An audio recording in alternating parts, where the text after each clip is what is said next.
Hello, John Hamm. This is Eneash. Good evening. I'm John Hamm. John Hamm, how did we get you on our little podcast? Well, I was mindful of the episode of Black Mirror where John Hamm has that time fuckery machine, that horror. That is the, I think, scariest episode. Yeah, our episode was fucked up. And while the time chamber isn't quite that, because she can open the door, it still bums me out like that. So it was either that or Steven Housefucker Zuber, and I didn't really want to commit to that one. Have that on the record. Housefucker? Yeah. Why housefucker? Like Arthur. Oh, okay. But okay. Yeah, I see what you did there. Yeah. Yeah, neither of them were great, so I settled on the John Hamm one. Yeah, John Hamm one is definitely better. It's, it's less sexually molesty thing. Right. And you always want to distance yourself from those kinds of people if you can. The less sexually molesty, the better. Yeah, that's what I always say. So, Stephen, what is this sexually molesty thing that people are listening to right now? Oh, dear. The definitely not that thing is Not Everything is a Clue, the podcast where Eneash and I discuss Alexander Wales' web serial Worth the Candle.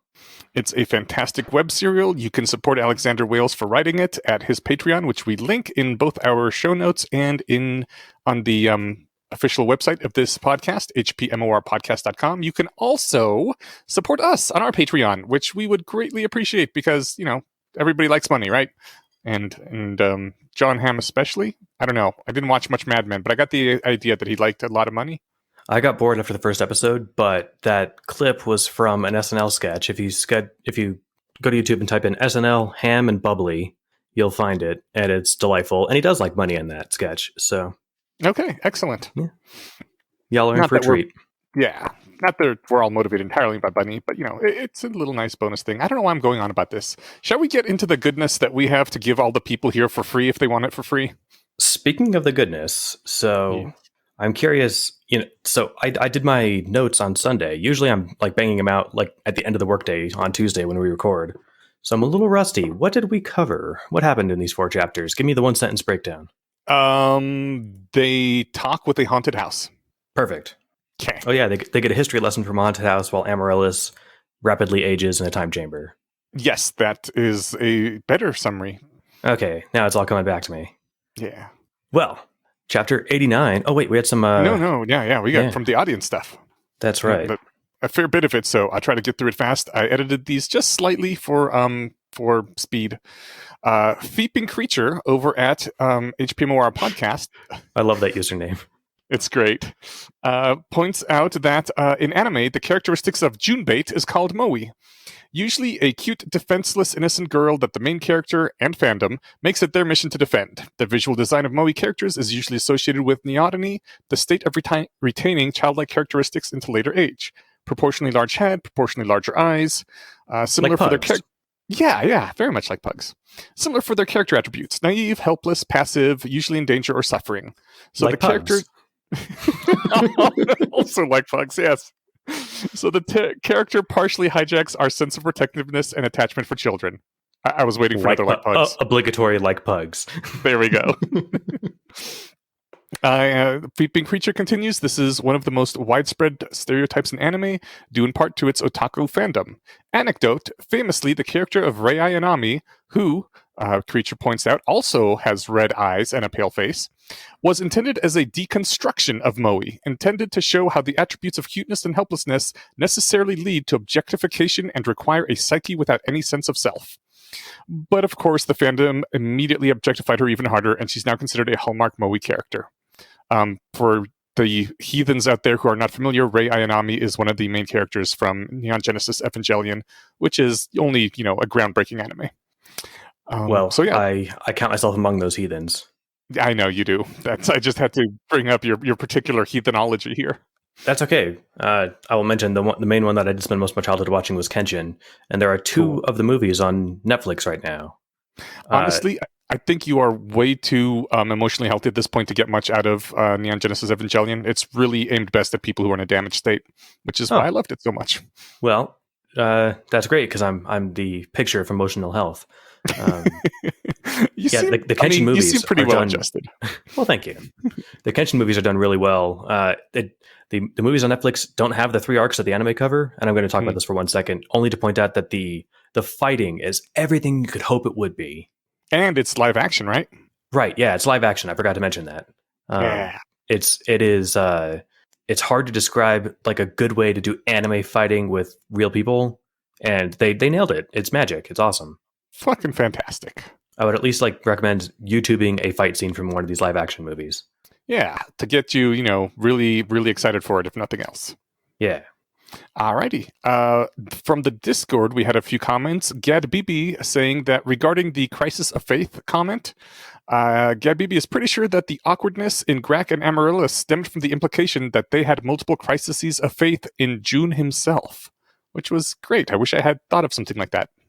I saw that comment when it came in, and I thought that makes sense. It could be something like that. I'm also wondering if it's like crises of faith in like an existentialist way, having met their creator and realized that they were like complete imaginings of this dweeby well, not necessarily dweeby, but this random 17-year-old.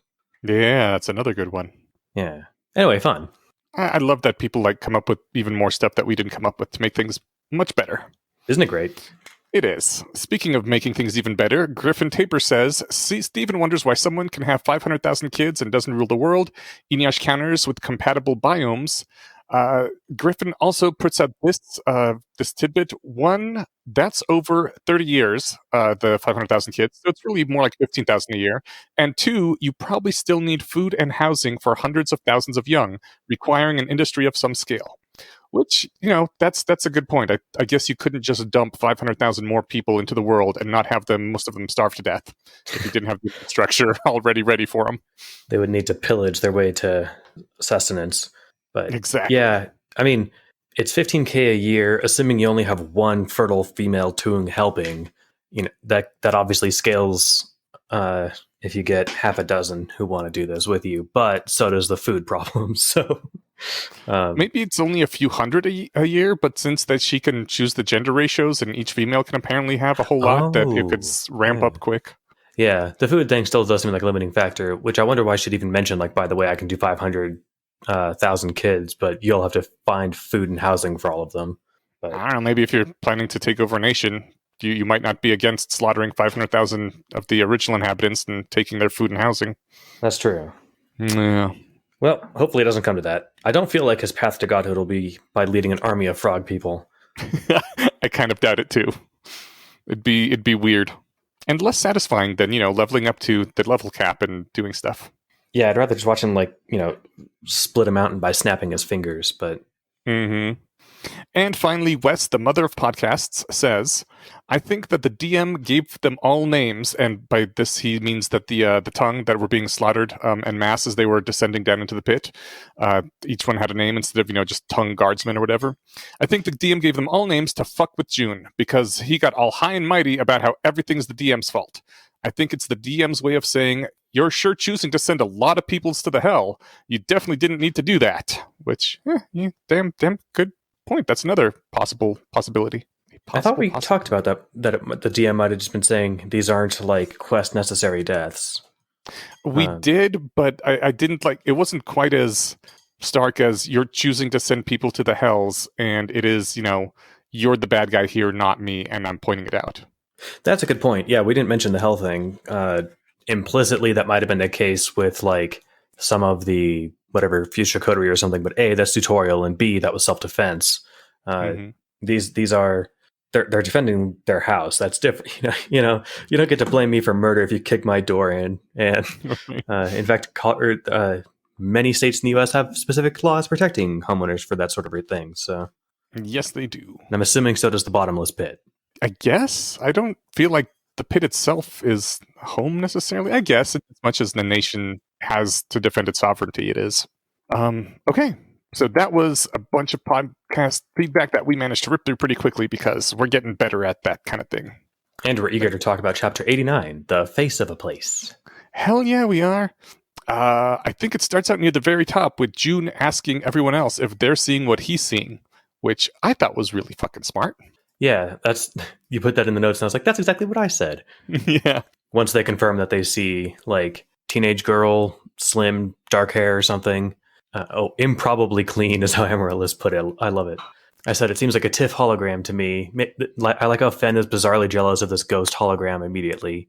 Like maybe she's catching on that June is secretly a horny teenager who wants to fuck everything. Hashtag not a harem.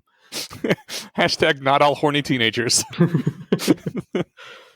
But yeah, especially when you're reading a fiction, it just seems to be taken as a given that what the narrator says is the actual truth. And so the fact that he took this time out to confirm with the others they were seeing the same thing was unexpected and cool, I thought. Usually that kind of thing would be skipped over.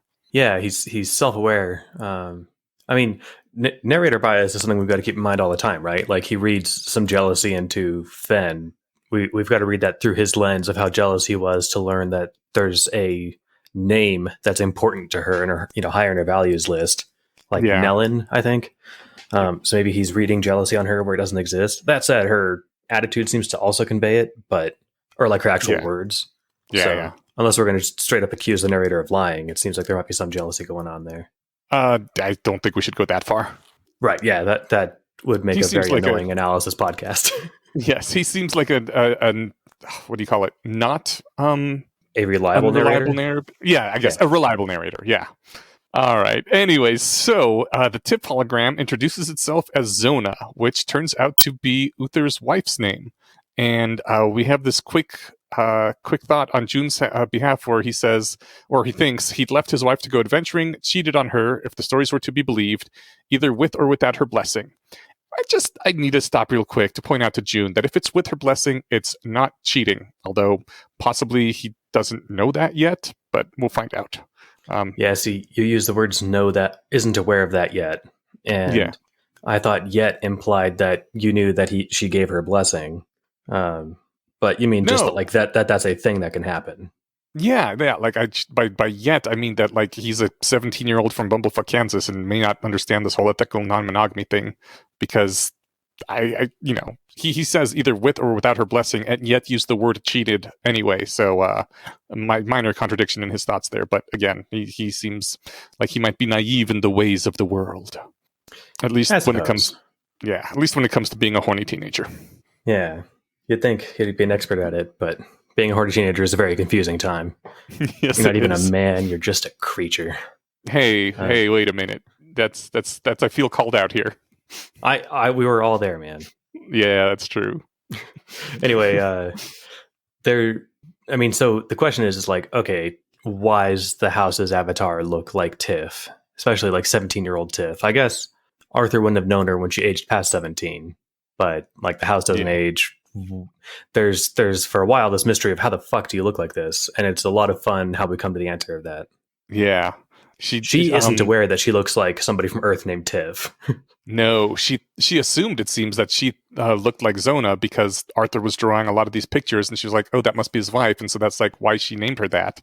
And June even thinks like by some strange magic maybe she was Uther's wife. And at that point, when I first read that, I was like, oh fuck, maybe Arthur tried to preserve her from dying by putting her consciousness in this sort of like house entad thing, and she's gone crazy over the centuries, which is why she's this haunted evil house thing now. Yeah, that's distinctly plausible. I was thinking that, I guess a couple of things. I really like that guess because, yeah, that's what I was thinking, that it could have been something like Amaryllis's necklace, but this one had a physical projection, so it was just a Horcrux. And I liked your idea of like, well, yeah, she's also been sitting here for 500 years. Of course she went nuts.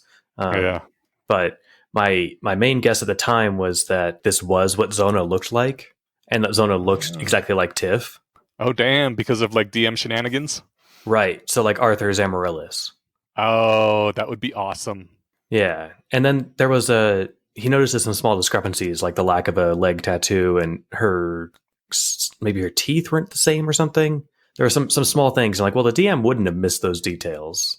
Right. So that was the first clue that I was on the wrong track. But anyway, June finds this whole her looking like his ex-girlfriend from just a few weeks ago in his timeline super distracting. And so like he asks her, would you get offended if like I asked you to change how you look? And she raised an eyebrow and asks, would you cut your hair if I said it looked stupid? And June replies with, yeah, I probably would. And I think that is stupid. Like, he should cut his hair if it actually looks stupid, but you need more than one opinion on that. Like, ask the rest of your party too, rather than just going with the first hostile evil house that starts calling your hair stupid. I guess A, he might not just be that attached to his haircut, or B, like I would tattoo "I'm this house's bitch" on my chest if I was in that haunted house, right? Okay, I see. Just to not piss off the house. Yeah, of course. And as a tattoo mage, I would just get rid of it the second I got outside. But yeah, good point. Yeah, I would do whatever it said, but but yeah, I without having any idea what his hair looks like, I don't really have an opinion on how bad if he needs a haircut. So June's trying to remember or trying to like imagine why on earth Arthur would make his house's avatar look like Tiff. Yeah, and he says that as he's trying to come up with things, nothing good came up, and all the innocent explanations I could come up with rang hollow. And I thought when I was first reading this that, like, I mean, maybe he just missed Tiff. What's the big deal? Yeah, that was my thing. I put, these are my verbatim notes, and I thought it was fun because I got a chance to like go back and give my, point this out. I don't know how wrong it is for him to have made a hologram / avatar thing that looks like an old friend. It would also explain the incorrect details because he never got up close and personal with her mouth to see her teeth, and she may have gotten the tattoo after he died, or maybe Arthur just never saw the tattoo. Mm-hmm. And I said, I reserve the right to do a complete 180 on my feelings about Arthur's crafting this Tiff if it turns out to be fuckable. That's just weird, though still understandable. It's a good thing you put that caveat in there. I agree. It's weird but understandable is my official position. We'll talk about it when we get there. Yeah, we got a ways to go before we get to that point. And one of the things that's in the way of us getting to that point is that Amaryllis really needs this time chamber.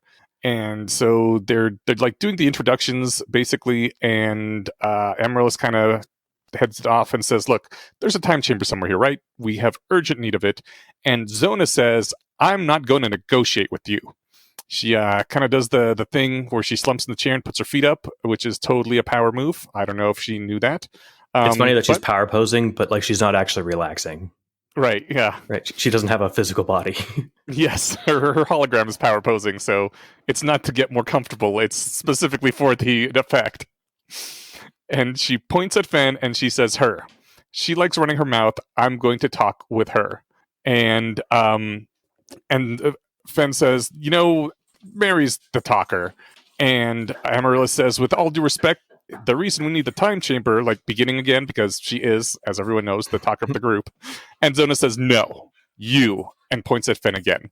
And at this point, I kind of liked this house. I mean, yes, she's evil murder house. I have my reservations about her. I certainly wouldn't want to be in her. But, like, the fact that she doesn't take any shit is pretty awesome. And that, like, she's so fucking scary is kind of cool, too. And I mean, she's not doing anything to put anyone at ease. She's just like, this is my house. I have a lot of power here, and I am going to dictate how we talk. And on the one hand, I think that's really cool and admirable. But on the other hand, also like she is intentionally intimidating them now, which is sort of a dick move. And she's probably doing that dick move because she's evil. And I mean, I guess all the dead bodies probably should have given that away. So I don't think it's good that I found this to be like really cool and gave her a +1 loyalty in my Inuyasha book, but she did, and you know me, I have some damaged taste in women. No, I mean, well, I don't know if it's that. I was just thinking like it gives a +1 like interesting bonus, or compelling.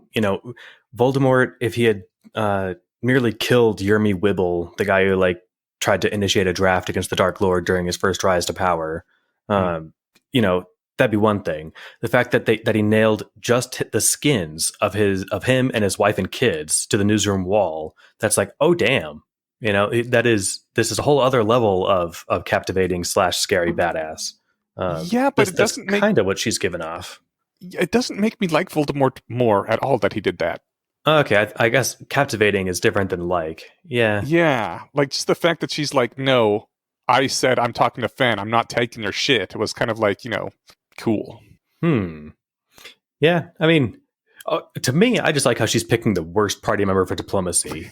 Yes. And Fen won't even answer the question. Yeah. And, maybe Zona can talk to the locust and this will go a lot faster. But that's totally what you want to do if you're in that situation. You're like, I'm going to talk to the party member that's the worst at talking and leaks the most information, and is the worst at manipulating me. I want the one who, like, I think that might be Grak. I mean, Grak might not leak information, but he wouldn't manipulate. He would just give honest answers. I think that, I don't know why she picked Fen, but Fen's not going to cooperate. Well, she eventually cooperates enough to keep the conversation going, but why don't you give the next thing that she says? Because, Fen says, and if I don't tell you, you'll... And then Zona taps the table with a finger, and I think she had already made not lightning between her fingers. And she's like, well, I'll kill you all. Yes. And Fen just nods. And you pulled out the rest of that quote. Yeah. Yeah. I should say that I don't really do well with being threatened. Like, burn this fucking place to the ground. That kind of don't do well. Which I love how we take our notes separately from each other and then combine them. And I loved how we had the exact opposite reaction to this. So my initial reaction when I first read this was a big ol' heart, and that is the sort of answer I expected from Fen, and I loved it. Although my reaction upon rereading it the second time, I think I've been slightly poisoned by you, because I didn't love Fen. I didn't love it quite as much. I was like, that's a little bit dumb. But in defense of my former self, this is the same kind of thing that Zona was doing, where it's just like, this is the kind of thing I like from anyone ever. Like, when they're threatened, like, fuck you, I don't respond to threats. I will die if I have to, but don't go threatening me and my family. And God, I just love that so much, and makes me, this is, I know I've said before that I'm really into like the Xena strong, violent types of women, and this is another example of that. Like, fuck you, don't threaten me. I'll die trying to kill you if you do. Yeah, no, I mean, I get what you're going at. This is one of the things that made Harry so appealing in Message of Rationality. Yeah. I mean, he's being bullied by a teacher, and he's like, all right, I will raise this fucking castle to the ground. I will drag all of your reputations through the mud. I'm 3 days into realizing I'm famous enough to make this happen. And that's like, fuck yeah, man. I'm all on board. Like, you're not going to take this bullshit. But I like that. How you felt about Fen. Well, yes. The prime distinction here being is that Snape isn't going to kill all of Harry's friends if Harry is a belligerent asshole. Right. Whereas Fen has every reason to believe that her saying, I will burn this fucking place to the ground, is the kind of thing that would have killed her friends. Like, unless she's leaning heavy on narrative and knowing that that wouldn't be narratively satisfying. Like, if I was the house, I would have just blown up Grak's head right then and there just to piss her off. In fact, she already introduced June as the boyfriend. I'd have blown him up. Yeah, it could have gone absolutely terribly. Yeah, in real life, that's not what you do. But Zona thought it was funny. So, yes. And also, like, it did happen to vibe well. Yeah. I couldn't see Fen not doing something like this after getting threatened like that. So, like, it was very true to her character. It would have been weird if she didn't. And, she's being honest, and she's not like directly threatening her, but she's like letting her know this is how I respond to threats. And I think it vibed so well with Zona because they are similar in that regard.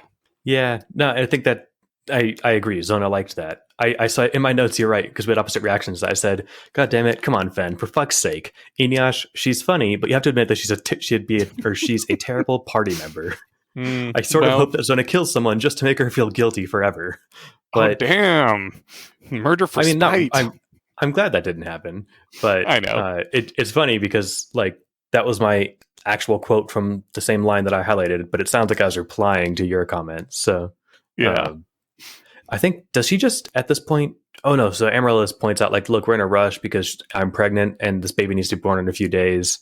And then just like pivoting real quick, Zona says, "Pray tell, what is a dungeon master?" Mm-hmm. And I mean, I pulled that out because I realized at that point that they talked about the dungeon master as they were coming into the house, and she could hear everything in the house. And so, like, they've already given away vital game information before they even knew they were. Yeah, I was confused about this for several notes in a row because they came back to it. I thought that maybe Arthur had mentioned dungeon master in passing.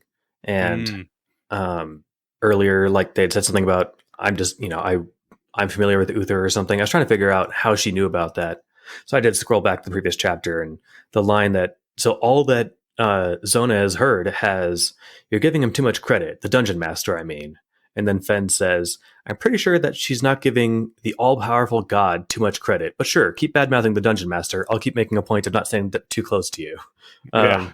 So all she hears is all-powerful god. And Yes. I'm like, okay, yeah, I'd have questions too. Yeah. It would be one of the first things that I want to know about someone who's invading me. Yeah. And per tradition, June asks every sentient thing they're coming across, do you know Arthur? And she's like, nope. Arthur who? No, but she does know Uther really well, so. Yeah. And she thinks that like maybe Arthur is the name of the dungeon master, and they're like, no, not like that.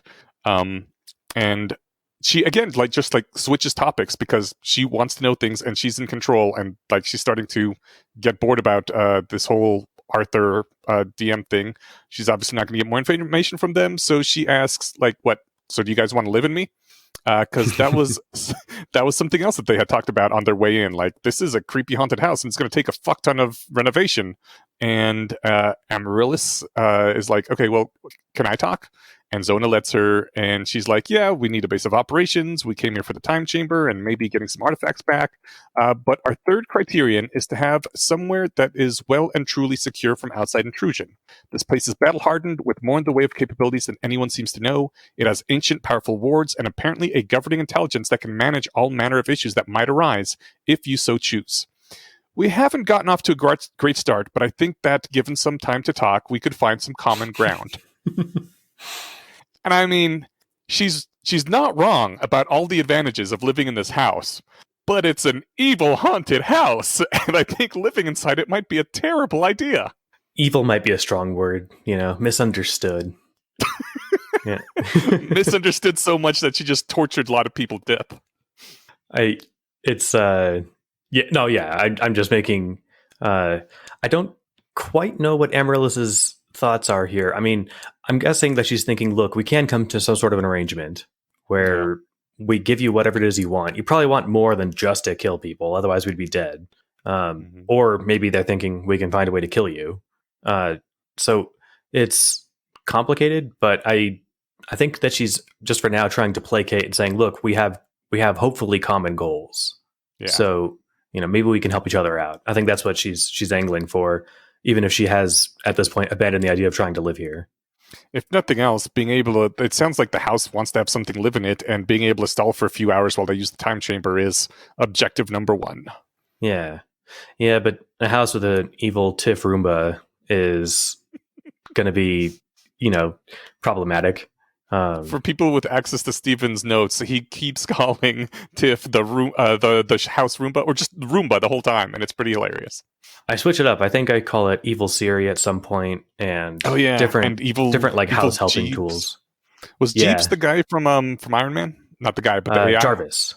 Jarvis, that's right, Evil Jarvis. Yeah. Jeeves is just a butler name. Okay. Yeah, Ask Jeeves was one of the OG search engines. They actually had an Evil Jarvis, and he became Ultron, right? Not exactly. One day we'll make you watch Age of Ultron. I hear it was the worst of the Avengers movies. It was the easiest to misunderstand. It was actually really, really good. Really? Yes. Well, alrighty. Maybe someday I'll watch it then. For my long thoughts on Age of Ultron, ask me in a couple weeks. Or we can do it patrons only episode about it. Maybe. Yeah. I'm taking off a couple weeks, so I plan to do some bonus content during that time. So. Oh, that sounds so good. Yeah. Cool. All right. So this is where he asks, do you know Arthur? And she says, Arthur?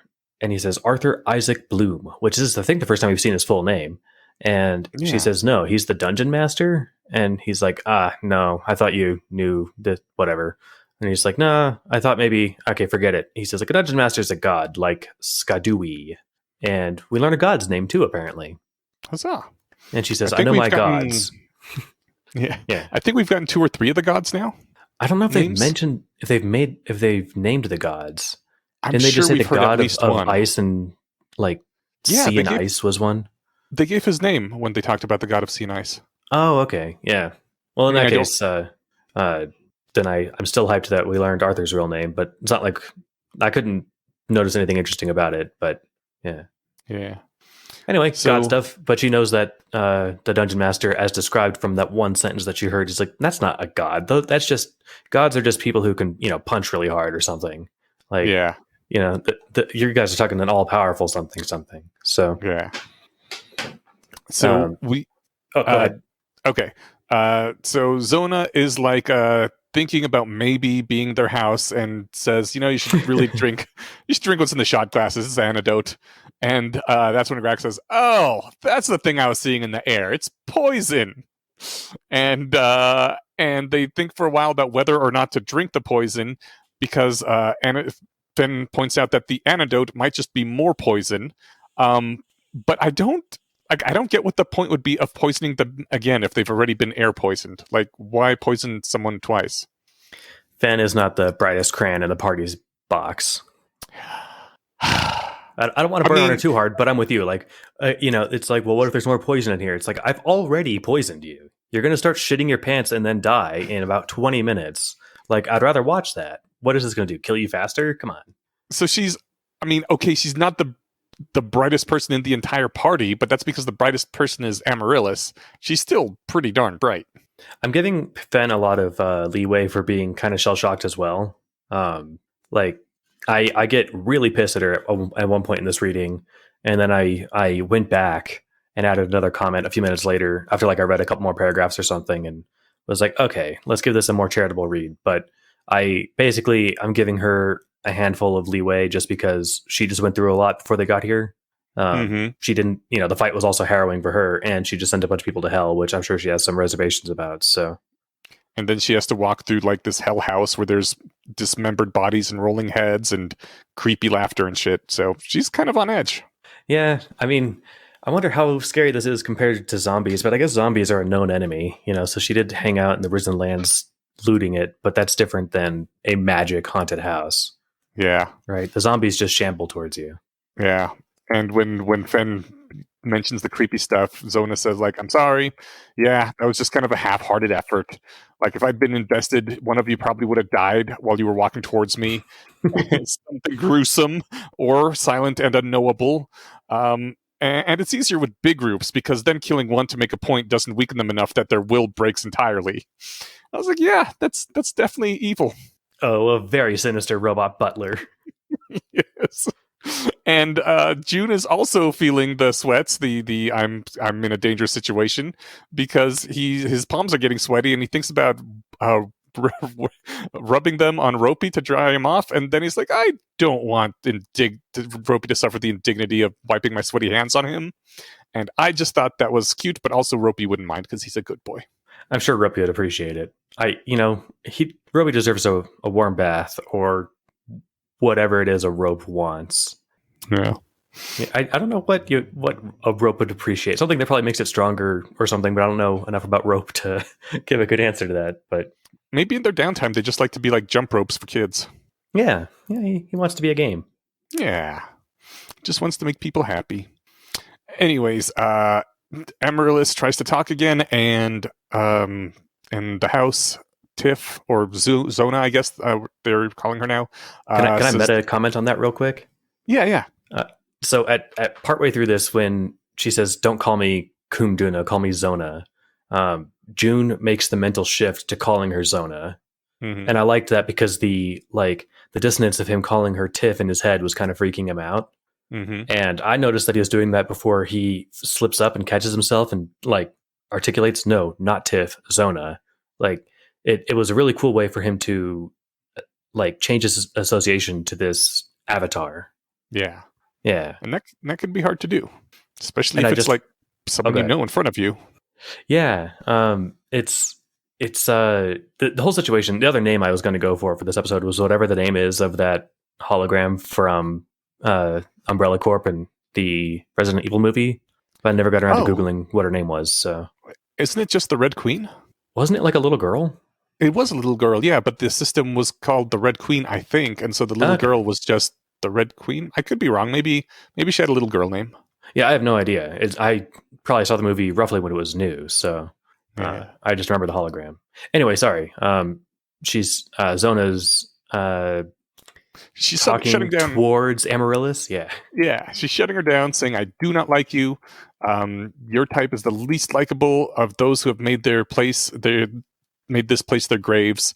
You pretend to be in control. You assert yourself. Sometimes it's a facade. Sometimes that's just the terrible kind of person you are, and I hate it." I'm paraphrasing here, but I again, that is a point in Zona's favor in my book, because she too hates nobility and thinks that all nobles should be cast out and killed, and the things you do with monarchs and tyrants. I can't believe that you actually believe that. Like, I'm not saying like I can't believe you this, but I'm actually just declaring I don't think you actually believe that. That I don't actually think nobles are terrible and should be hated. And cast out and whatever other words you used. Yeah. Well, I mean, they should be taken out of power and maybe punished for all their abuses. We What fortunately abuses? don't have very many. Well, I mean, we got rid of our kings in America, so none. But if we had been ruled by some sort of nobility, then maybe do bad things to them and kick them out once you're done with the revolution. I mean, I guess it depends on what kind of ruler they were, but I don't think that. I mean, Amaryllis is 17 and never like held the throne. Like, she didn't do anything other than whatever, choose bad parents. She didn't get to choose her upbringing. If she was a recovering tyrant, that'd be one thing. If she was cast out of her throne for being a complete terrible ruler, but she's a 17-year-old who never held any real power. Yeah, I guess. I mean, I think Amaryllis is pretty cool. Just in general, the concept of nobility is terrible. I think it's stupid too. Noble blood and bloodlines and all that nonsense. I mean, was it Prince Harry or was that the baby's name? One of the Queen's great grandsons or something was just born a couple years in the last year or two, right? Probably. Yeah, because he married that Angela Merkel person. Not Angela Merkel. That's the German prime minister. It was not the German prime minister. But anyway, yeah. So that, I think it was Harry, the redheaded grandson. Maybe it doesn't matter. Point is, there's a baby in the British royal family. Do you hate that kid? Like, I mean, I wouldn't cry if he were dropped out a 5th-story window. He's a baby. Okay, I probably would. I don't think he should be dropped out a 5th-story window. You're gonna draw the line at 3 stories, huh? All right. Yeah, I'm gonna. Yes, I'm. If you really pressed me on it and like put a baby in front of me, I would not kill the baby. But I just have a deep ingrained hatred of nobility, and I think it is a good thing. See, I just think that no one gets to choose their parents, and that's certainly, I think, unarguably true in the case of the baby. It hasn't had a chance to exercise its noble privilege yet, other than having wealthy, well-connected parents. But then you just hate anyone with money. Amaryllis, maybe if she ever had someone whipped for looking at her wrong or something when she had any sort of power. But I don't know. I didn't get the impression that you hated Draco Malfoy this much, and he's a noble. Draco Malfoy's pretty damn cool. At least the rational Draco Malfoy. So you like him, but not Amaryllis, or apparently this actual human baby that exists on Earth. If there was a thing in the wizarding world where all the nobles got rounded up and shipped off to Mars, like, I'm sorry, Draco, but you'd have to go too. Or say if most of them got beheaded at the same time. Yeah. It's a pity Draco wasn't there. No, that's not true. Now that you're confronting me with it, it's hard for me to back down, I understand. I won't make you change your mind in real time, but just something to think about. I don't think that you actually feel this way. All right. Well, fine. So, that's totally fine. We'll push past it. So yes. I think Bloodlusted Ciri is throwing shade at Amaryllis. Oh yeah, by complaining about like social dominance and you guys pretend at being in control, yada yada. And Fen piles on because she sucks. She does. She says you should have mentioned how she's too pretty. And Zona says that too, but Grax says no bullying. And I think Fen says, if anything, that was a compliment, but that's total bullshit. I am with Grax here. Like, if the evil house is threatening all your lives, do not give it another reason to murder someone. Don't go pointing out one more thing that is that is easy to dislike about someone whose life is in danger. That was a fucking stupid move, Fen. Yeah, Fen says a lot of stupid things here that I don't quite get. That I even giving allowances for her being shell shocked, I can only give her so much leeway for. So I have this feeling that Fen, in addition to like, being shell shocked, being horrified by the house, all that, has a jealousy issue of the house, because like up until now, Fen has always been the angry, sarcastic, the person who around who's got the most anger and impulse control issues. And now, like, the house is definitely one-upping her in that regard. And I think she's feeling kind of jealous about the house being like more Fen than Fen when it comes to the antisocial stuff. This group has one mega bitch, and it's me. She should just turn and slap Grack on his hand stump and assert her dominance as meanest person in the room. But the thing is, she's not that mean, but I think she's kind of upset that she's not that mean. I think she's also kind of freaked out that this is very clearly Tiff. She recognized, apparently June did give her enough of a description to recognize that this is Tiff. Or maybe it was the Kansas shirt that gave it away and June's reaction. Yeah. But yeah, I'm with you. I'm glad that Grack said, hey, look, knock it off. It's, we'll point out the main thing that made me the most mad at Fen I've ever been. So that comes up later. Okay. Yeah. So as part of their ability to use the time chamber and get on the house's good side, the house says, I will be taking a full survey of your NTADs and taking 3 of them.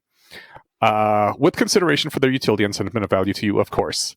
Which was like, wow, dude. Like, that's, given how useful these NTADs have been so far, that is a steep price to use the time chamber. Yeah, I said rude. Fuck this house. And I've got to imagine that the consideration to their utility and sentimental value to you means that the more useful and sentimental they are, the more I'm going to be inclined to take them.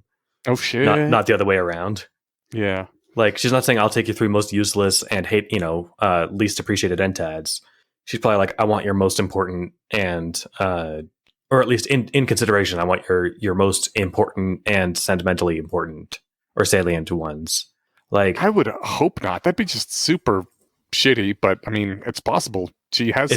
It's this house. Yeah, it is this house. Yeah. Now that you mentioned it, I'm like, God damn it, Steven's probably right. I assume that's why she mentioned it. She's not going to say, "Oh, I'll let you keep any ones that you really like or that are really useful to you." Like, I thought the other way, but maybe she just wants to know which ones are the most useful and liked, and she's like, okay, those. Yeah, that's sort of what I was thinking. If it was any regular person, I'd assume that it was okay. I won't take any ones that you really like or that are important to you. But no, Yeah. I assume this one's going to dig as deep as it goes. That said, we learn later that it'll also have consideration for whatever NTAD it thinks it can use. Yeah. So that's why you said rude fuck this house, because you assumed she was going to take the things they love the most. Yeah. Okay. I was picturing, like, I mean, the thing is, I don't know what it would do with Sable. If it assimilated it, it could probably put stuff wherever it wanted, which does sound kind of useful. Yeah. But so much less useful than having the glove for the party, right? So I would assume maybe like the house could just store infinite stuff in it too, regardless of how big it was. I mean, yeah, that sounds handy if you can bring stuff to the house, but like the ability to be able to carry an arsenal and several steel walls and I don't know, many years worth of rations on you and have 0 carry weight with it seems like just I would rather have that than a house that can, do the same thing. Yeah, exactly. Yeah, would you rather have a bag of holding or a house of holding? Yeah. Yeah. I didn't think it was that rude because like it seemed, in exchange, I have this time chamber, you want to use it, you got to give me something of value. But I can see your point about her taking the most valuable things. And Amaryllis, she tries to pull some sneaky shit here, or what I consider sneaky shit, like scummy salesman shit. When they're talking about this exchange later, she says, as I see it, a gift is only fair. And Zone immediately calls her out. She's like, you call it a gift? Curious, as that was not the word I used. And that kind of bullshit always annoys the fuck out of me when someone tries to change things around. It's like, no, this was a transaction. You give me things, I let you use the time chamber. Don't try to pull this is a gift bullshit on me. Yeah, I see what you're saying when you mentioned the scummy salesman type of tactic. I took it more like she's trying to frame the two parties, the house and the murder hobos, as two groups who will cooperate and not one group having to be subservient to the other. Like, so I get that she's reframing it, and she rather than saying, okay, yes, we agree to your extortion, she's saying we would like to pay tribute if we can use your stuff. Like it is a subtle reframing, but not one that I think is shisty. Like maybe if I was a house, I would feel it was, but since I'm on the side of the murder hobos here, I'm kind of thinking, yeah, like try to make it so that you have to bend the knee or I guess bow as not deeply as shallowly as possible, right? I mean, I agree that's what she's trying to do and that's good for them, but I still think it's some shystery bullshit. And I mean, honestly, I'm kind of surprised that Amaryllis fumbled this hard. Like, it was obvious to even me, and I'm usually pretty bad at those things. So I don't know, maybe she's also out of it due to all the hell sending and injuries and crazy putting you, in a crazy frame of mind haunted house horror stuff. It's possible. I think, so she's saying that in response to Fen saying, Mary, come on, this is blackmail. You can't honestly be thinking of bowing down. Mm-hmm. And in a way, Amaryllis is kind of reframing it towards Fen rather than like reciproc or like pointing it back towards the house. Well, she replies to Fen there saying, look, I think a gift is only fair. We're speaking about a sentient creature making accommodations for us. We're entering into a partnership. So I think she's kind of like trying to placate Fen, and she does twist what Zona said. Zona's bit like kind of clarifies, like, no, I was extorting you.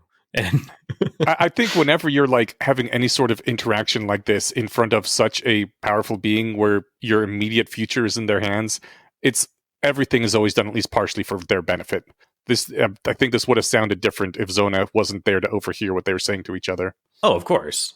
Yeah. If they could press pause on Zona, she'd be like, look, we've got to humble ourselves before this house. And if that means like pretending to bend the knee, we will. Like, yeah, but they can't come out and say that. So she's trying to like, but I don't know, act like she's aware of her situation rather than just keep arguing and threatening this, super powerful house that there's absolutely no way in hell Fen could survive if it tried to kill her. Yeah, but if she was trying to just reframe it for Fen, she could have called it a transaction instead. The fact that she called it a gift is I think she was trying to do to manipulate the house's perception too. I see. Yeah, I mean, she does qualify that. Like, look, when Zona says you call it a gift, and she says it's reciprocity. We need to use the time chamber, and you want our stuff. That's fine. You can survey our items while I'm in there. But Zona frowns and she says, kind of what you're saying is like, so Amaryllis, when confronted with the, you call it a gift, that's not what I said. She says it's reciprocity, and Zona's like, you're too crafty by half, but fine. Yeah.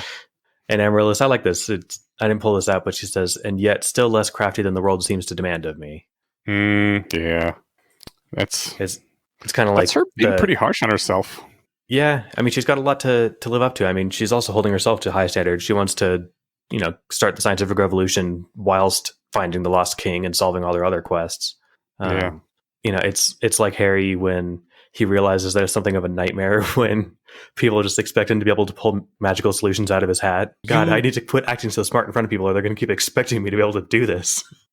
It's worth mentioning. Amaryllis does ask June scenario, and he says scenario 0, which we know from the prison is like, yep, no quest updates, no companion. Yeah. But I like it because it's like, I guess on the one hand, are we getting a quest progress on this? Does it say like placate the house to do your thing? But the other thing is like, tell me this thing isn't a companion. Right. It'd be even worse than a frog princess. So much worse. I wonder if a house could count as a princess. She certainly seems to be sovereign over herself, the territory that the house resides in. And she did bed a king. Ooh, that's true. Yeah, so something. Yeah, I'm sure if you squint. Yeah. Like you really had to squint for Fen and Valencia too, and the six-eyed doe. So yeah, and Grack really also. If we're going just full on princess. So no, Grack is straight up a prince slash princess, straight up a nobility.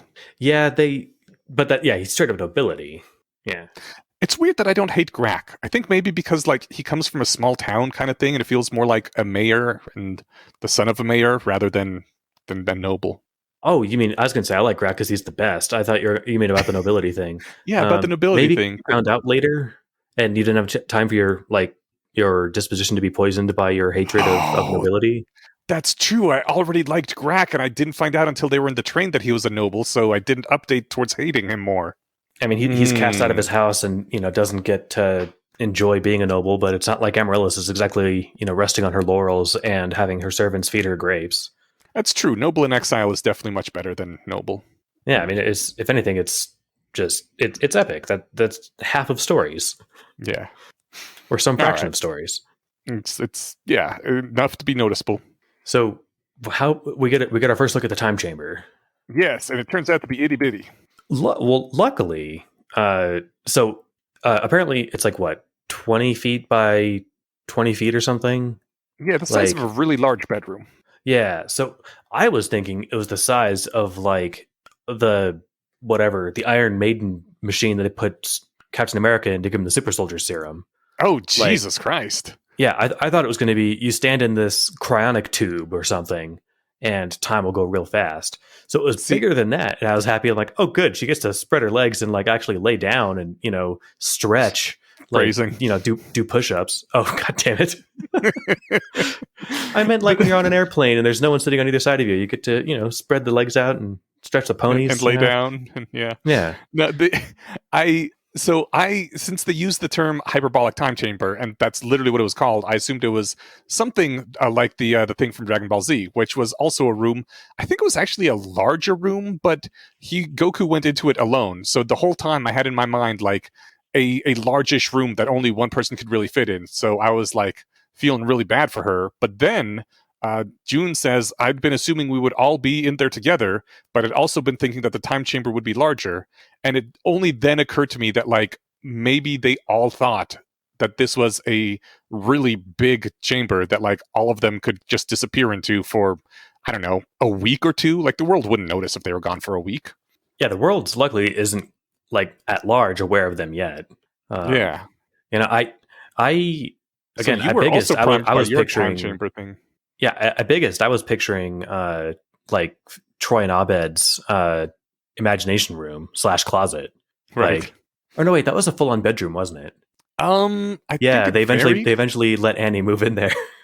Yeah, because I think it started out like as a closet, but then they used a whole bedroom for it. Yeah, or vice versa. I can't remember if they move it to a closet to accommodate her. But yeah, I guess I was picturing maybe just maybe room for to stand up or maybe sit, like crouched, but like not able to lay down. God, you thought it was like a hell box. Yeah, I thought it was going to be a complete nightmare. As it turns out, it only mostly is a total nightmare. So when you were thinking like, how's she going to get food and get rid of waste? You were literally thinking like she lifts the glove up to her hand and drops rations in her mouth, and then down to her butt and poops in her hand. Yeah, like I was. I don't think anyone could survive that for 9 months. Well, yeah, me either. Well, yeah, that so it's less bad than that, but it's obviously still hard.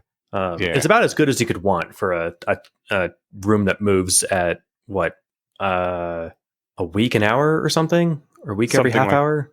Yeah, yeah.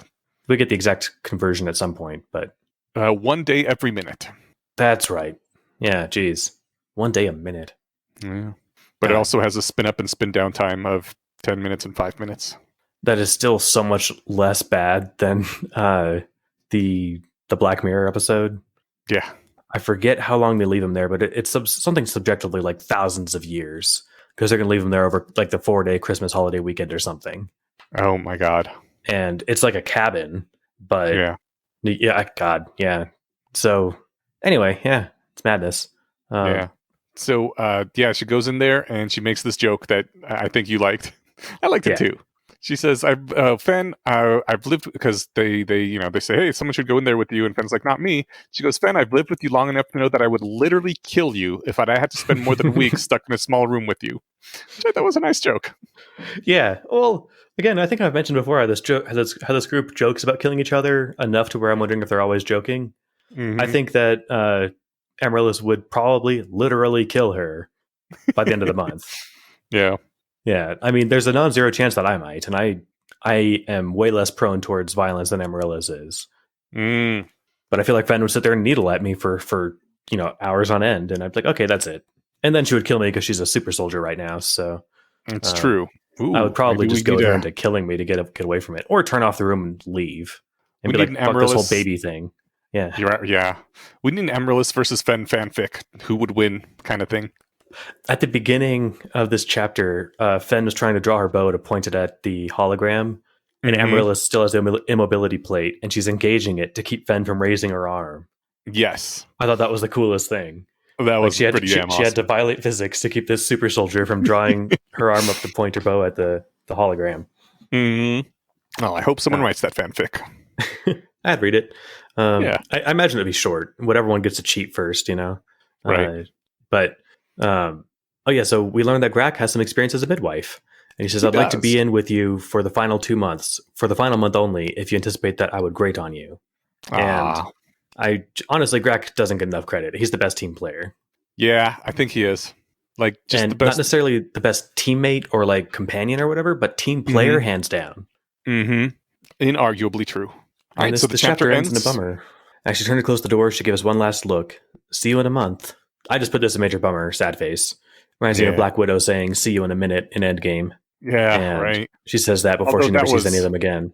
So honestly, they should take turns spending time in there with her, minus Fen, unless they can just do like a week or something. But Yeah. I figured like she and June could like finally hash out any final underlying issues they have, which would raise Amaryllis's loyalty above 20, but also like more importantly, just like they could communicate better, or literally just bang it out. Right. And I was wondering, we don't get any of these yet anyway, but I thought June might get notifications of her loyalty or something while she's in there. If she's in there meditating on, okay, why don't I have more loyalty towards June? Oh, that would be cool. I mean, she raised it like 5 points in 10 minutes when she first became aware of the possibility, right? Yeah, but I think that might have been like kind of a one-time thing. Now she's assimilated all the information and can't get more out of it. Well, but she did all that in 10 minutes. I figured with a month, she could, get 1 or 2 more points ground out of that. But yeah, and she only needs like a couple more, right? I think she's closing in on 20. And we don't see him do it yet either, but I thought he could also check her soul, like just do a status check on her. Mm-hmm. But we'll see. I'm not sure, we'll see where we go in the next few chapters, what the rest of this looks like. I'm eager for it. So yeah. So the next chapter is Head of House. Yes. And this one opens up with I want to brush past this part because he does let Grack go first. They wanted to ask about the Lost King, and Grack's like, hold on, I have other questions, and more pressing questions, and it's like, what about the wards? How are you doing this? And I'm like, I get that's important, and it's true. June wants a history lesson, and you want to know about like what kind of features are we up against, but very nice of June to let him go first. And yeah, this was fun because you commented on this too, I think in the last episode, but June says, I felt a chill go down my spine. Zona was, for most intents and purposes, a haunted house, a malevolent intelligence that had killed maybe as many as hundreds of people. And this is just a really cool take on a haunted house. It's one thing for the house to be haunted. It's another thing for the house itself to be haunted. And it's not exactly haunted by a ghost. Yeah. No, I realized I used the same words there, but the emphasis was supposed to be different. Yeah. We have a haunted house or a haunted house. Yes. A house that is haunted. So, it's evil and scary, but it's a really cool take. And it is. Why'd the blinds move? Why'd the window shutter? And it's like ghosts or demons or something. But no, it's the house itself in this case is malevolent and intelligent. It's great. Yeah. And she does point out that like these people were coming into her to loot her and take away her things and maybe even hurt her in the process. And she says, I won't pretend that I didn't find it enjoyable. It was retribution, revenge. And I mean, she sort of has a point. Like, as we said, there are laws in various states that let you defend your home. But, on the other hand, they don't let you torture the people. And also, the murder hobo parties didn't know that she was a sapient being. They thought they were just walking into an old abandoned house that no one had touched in hundreds of years. Yeah, it hardly seems fair. I mean, it is against the law to booby trap your house so that when you're not in it, if someone walks in and they're maimed or killed, that's actually a crime. Yes. And that's essentially what's happening here, except if you ordered your Jarvis to shoot anyone who walked in that wasn't you, but shoot them in both kneecaps and wait Yeah. until they're too far in so that they can't crawl back to the door and then lock the door. Like if you made it as sadistic as possible, no, you're still doing something fucked up. They thought they were in there taking some stuff, Mm-hmm. Robbery's not cool, but it's different than looting a sentient house. Right.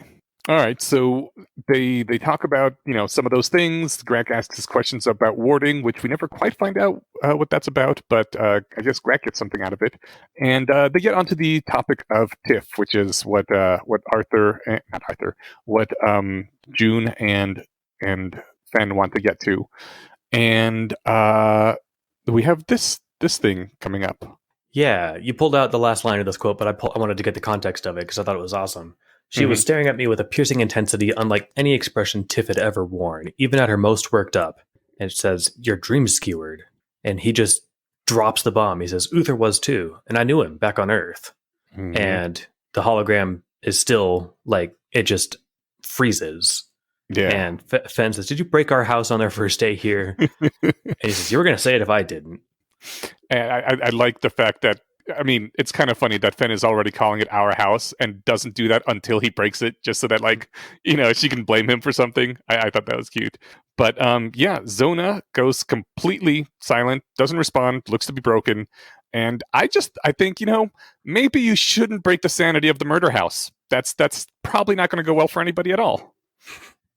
Yeah, I think Harry would award himself +1 point for blowing someone's mind completely before even taking his shoes off once entering his new house. Right? Yeah. But so while she's frozen, they talk a little bit, and Finn asks, she's Tiff, right? We come 9 freaking miles down to the boundless pit, walk past death, destruction, and mystery, and who else could it be but your ex-girlfriend? Which, again, she's starting to feel the jealousy stuff, but also, I think she's saying this for the house's benefit, because she's got to know there's a really good chance that the house isn't really broken and can still hear everything they're saying. Maybe. She also was the one who wondered if the antidote was poison. I don't know if she thinks the house is on pause and can't hear, or if she is playing at that one level higher. It's not really that high of a level. You just assume that the house can hear you. Yeah, you assume the house can hear you when it's responsive, maybe. But yeah, I agree. I guess I don't know if she's just saying that because it was on her mind, or because she thought that this would be something else to throw at the house and confuse it. What would be her end game here? Well, it's to the house is frozen, but she still wants to convey some information to the house, June is really important and in this world, and you look exactly like his ex-girlfriend. That's kind of a thing, huh, house? It could be. I don't give Fen that many Slytherin points, but I'm curious what other people's thoughts are on that. I just figured she was just verbalizing her thoughts. I don't, for example, think that she might have been doing a smart move, hey, maybe this will appeal to the house. It seems to want somebody who won't just pretend to knuckle under. So when it threatens to kill all of us, I will just say, "Hey, fuck you," fuck you right in the ass. Yeah. So maybe she did that on purpose, or maybe she was just responding with the first thing that came to her mind. I do think her primary intention is to talk to Juniper and get his input on this, but I think that the leaking that information to the house is a side benefit. Could be. Well, we move on because it was talking about how pretty. Oh, she's I thought she'd be prettier. More like Amaryllis. Because she'd heard about Tiff and that she was his girlfriend, and since June is basically a god on this plane of existence, and Amaryllis is gorgeous, she assumed that Tiff would have been too. Yeah. And June is trying to say that Amaryllis isn't the most gorgeous person in the world. So he says Tiff, she was in the top of our top quartile of our class, but she was basically an average girl on the high side of pretty, or on the pretty side of average, whereas Amaryllis is. And then he just kind of stops because he realized he was going to say something kind of rude in front of his current girlfriend, and just he says he stopped, but he didn't know what to say next, and his train of thought was just kind of left hanging in the air for anyone to see. And I was like, yeah, you're just leaving your dick hanging out of your pants like that, man. He does go ahead and just full on put his foot in his mouth, I think, and he says, Amaryllis is tailored to my tastes, probably deliberately tailored, just like you are. And Yeah. Grak is like, you're speaking too freely. And Grak is keeping his head like no matter what. You know, he lost a Yes. fucking hand. You don't see his composure cracking whatsoever. And Well, he's aware, speaking like, of look, him, you can't be telling the house that Amaryllis is crafted to your, to be tailored to your tastes. And also, you probably shouldn't be telling Fen that. right? Dumbass. Do you? I remember you said like last time that you didn't think it was that big a deal that his hand was gone because of uh their healing magics, but I don't think they can regrow his hand with the regular healing magics. I think it's going to take something like special. No, they've got the yeah, not with regular healing magic. They've got the Grak dot backup, the soul that he did an imprint of. Do you think that would So do it? yeah, I think it's guess it going would to be have exactly to. like when June copied his ribs from that other guy. They now No, that have was that guy had ribs that were suitable to June's, yeah. and now this soul has the blueprint of Grak in it. I get what you're saying, but I don't think the ribs analogy is a good analogy because like he had ribs, he had like matter in his chest that was in basically that configuration, and that material. He just needed a non fucked up copy to overwrite the other ones that were. I mean, they even had to find someone who was basically the same size as June, and he like got Oh, his I see new what you're rib cage saying. shape Yeah, June had ribs. They were just whatever, fucked up. disenchanted. Yeah. Yeah. I sort of assumed that with these backups, that was kind of the whole point. Like, he'll get his skeleton back, and that's obviously going to hurt until they can have him just chomp a mouthful of fairies and then regrow the tissue. I mean, I think you definitely are going to need the backup once you find a way to restore his hand because, like, from what we heard, the soul loses its body image changes to match what your body looks like slowly over time. So the soul might end up losing its hand in his soul, and that's what they need the backup for. But I really don't think chomping down fairies is going to help because, like, both the fairies and bone magic are just like super accelerated natural healing, and you could never naturally grow back your hand if it got cut off. Good point. Yeah. Okay. So the backup will have to come in handy. No pun intended. Oh, But it won't be the entire solution. I see what you're saying. Yeah, it'll fix the skeleton part of the problem, but then you've just got, this skeletal hand on the end of your wrist stump. Yeah, that hadn't occurred to me. So then the backups, I mean, what even use are they? In the event that they burn through too many bones using bone magic? actually, maybe that could a be one of secret them. resurrection ritual. If they find the rest of the ingredients, they've got a backup soul. I mean, maybe they do have some other healing magic they can find that, together with the soul backup, could restore his hand. There's got to be something, even if it's unicorn blood, which can heal non-healable things. Yeah. So, if they can get maybe they'll have to kill another one.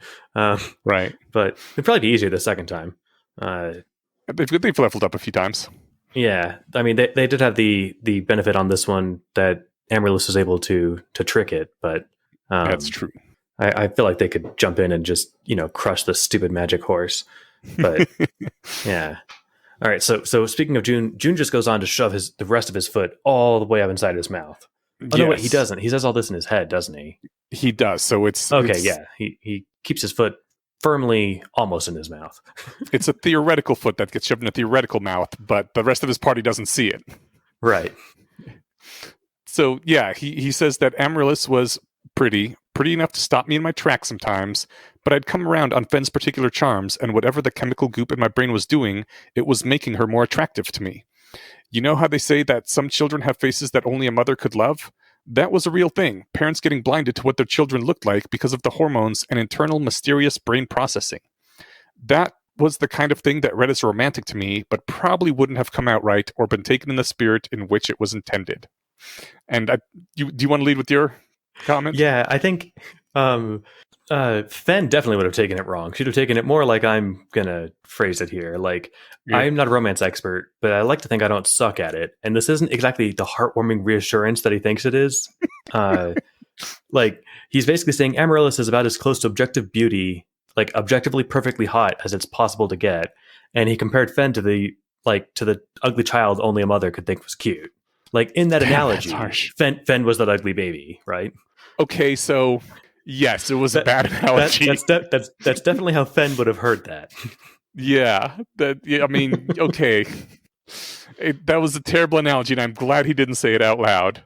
I thought it was like romance adjacent, sort of. Like, he would really have to pretty up the words and add some candles and stuff. But like, I think the spirit of the idea is that like you may not be the most like objectively gorgeous thing that's ever walked on the face of the earth or whatever, but that's fairy tale fantasy bullshit, and no one really lives up to that. And I am so deeply attracted to you as a person, and we're so close together that like you just look even more beautiful to me every day because of that.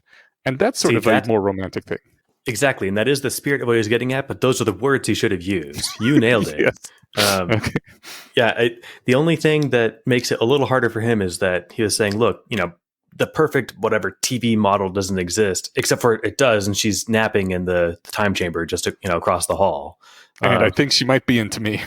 Right.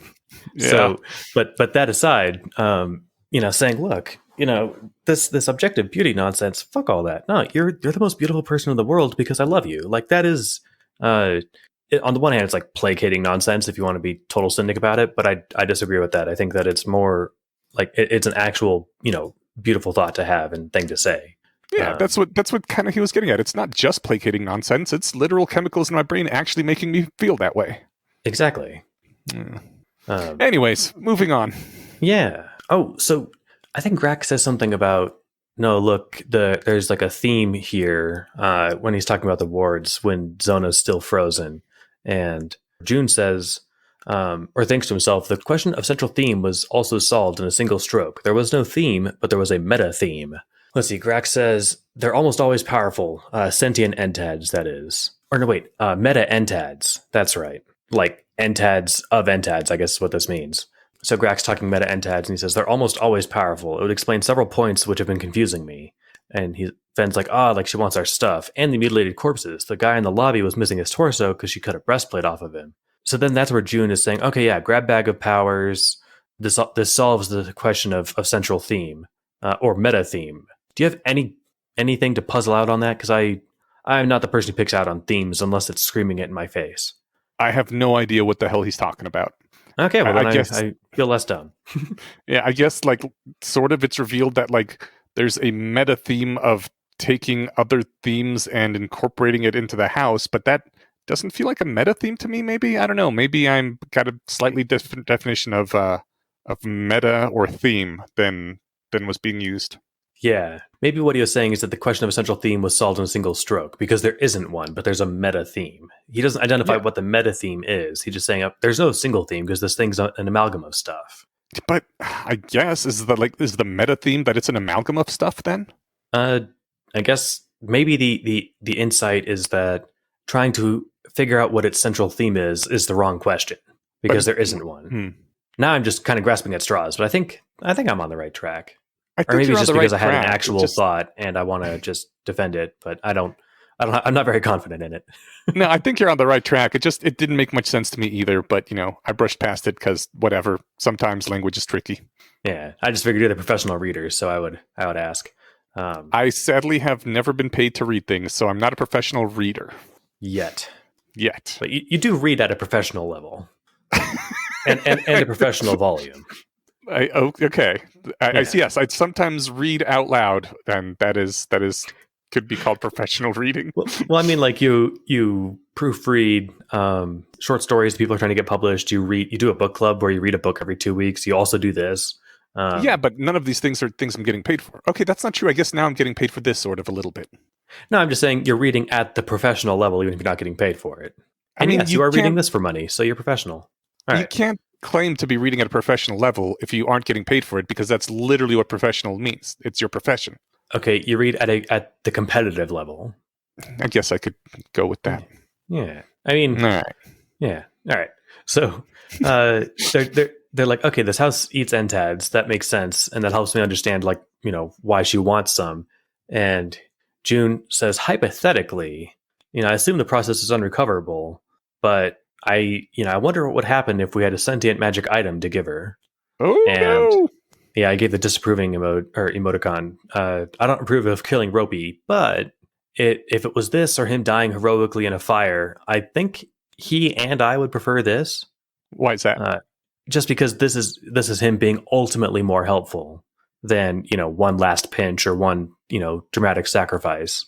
It's I mean, like why don't I give your castle like an actual nice personality? That would be nice. And then it also wouldn't really kill Ropey. Ropey would just be subsumed into the house, and then the house would be loyal and helpful. I mean, I think it's not like he would overwrite her personality. He might get integrated into it, but that still feels like killing Ropey to me. I get the feeling she has a stronger personality, and he would have some effect on her maybe, but I just feel like he would be overpowered by the evilness. Yeah, I think you're probably right. I hope it doesn't come to putting Ropey in that closet, but I guess we'll find out.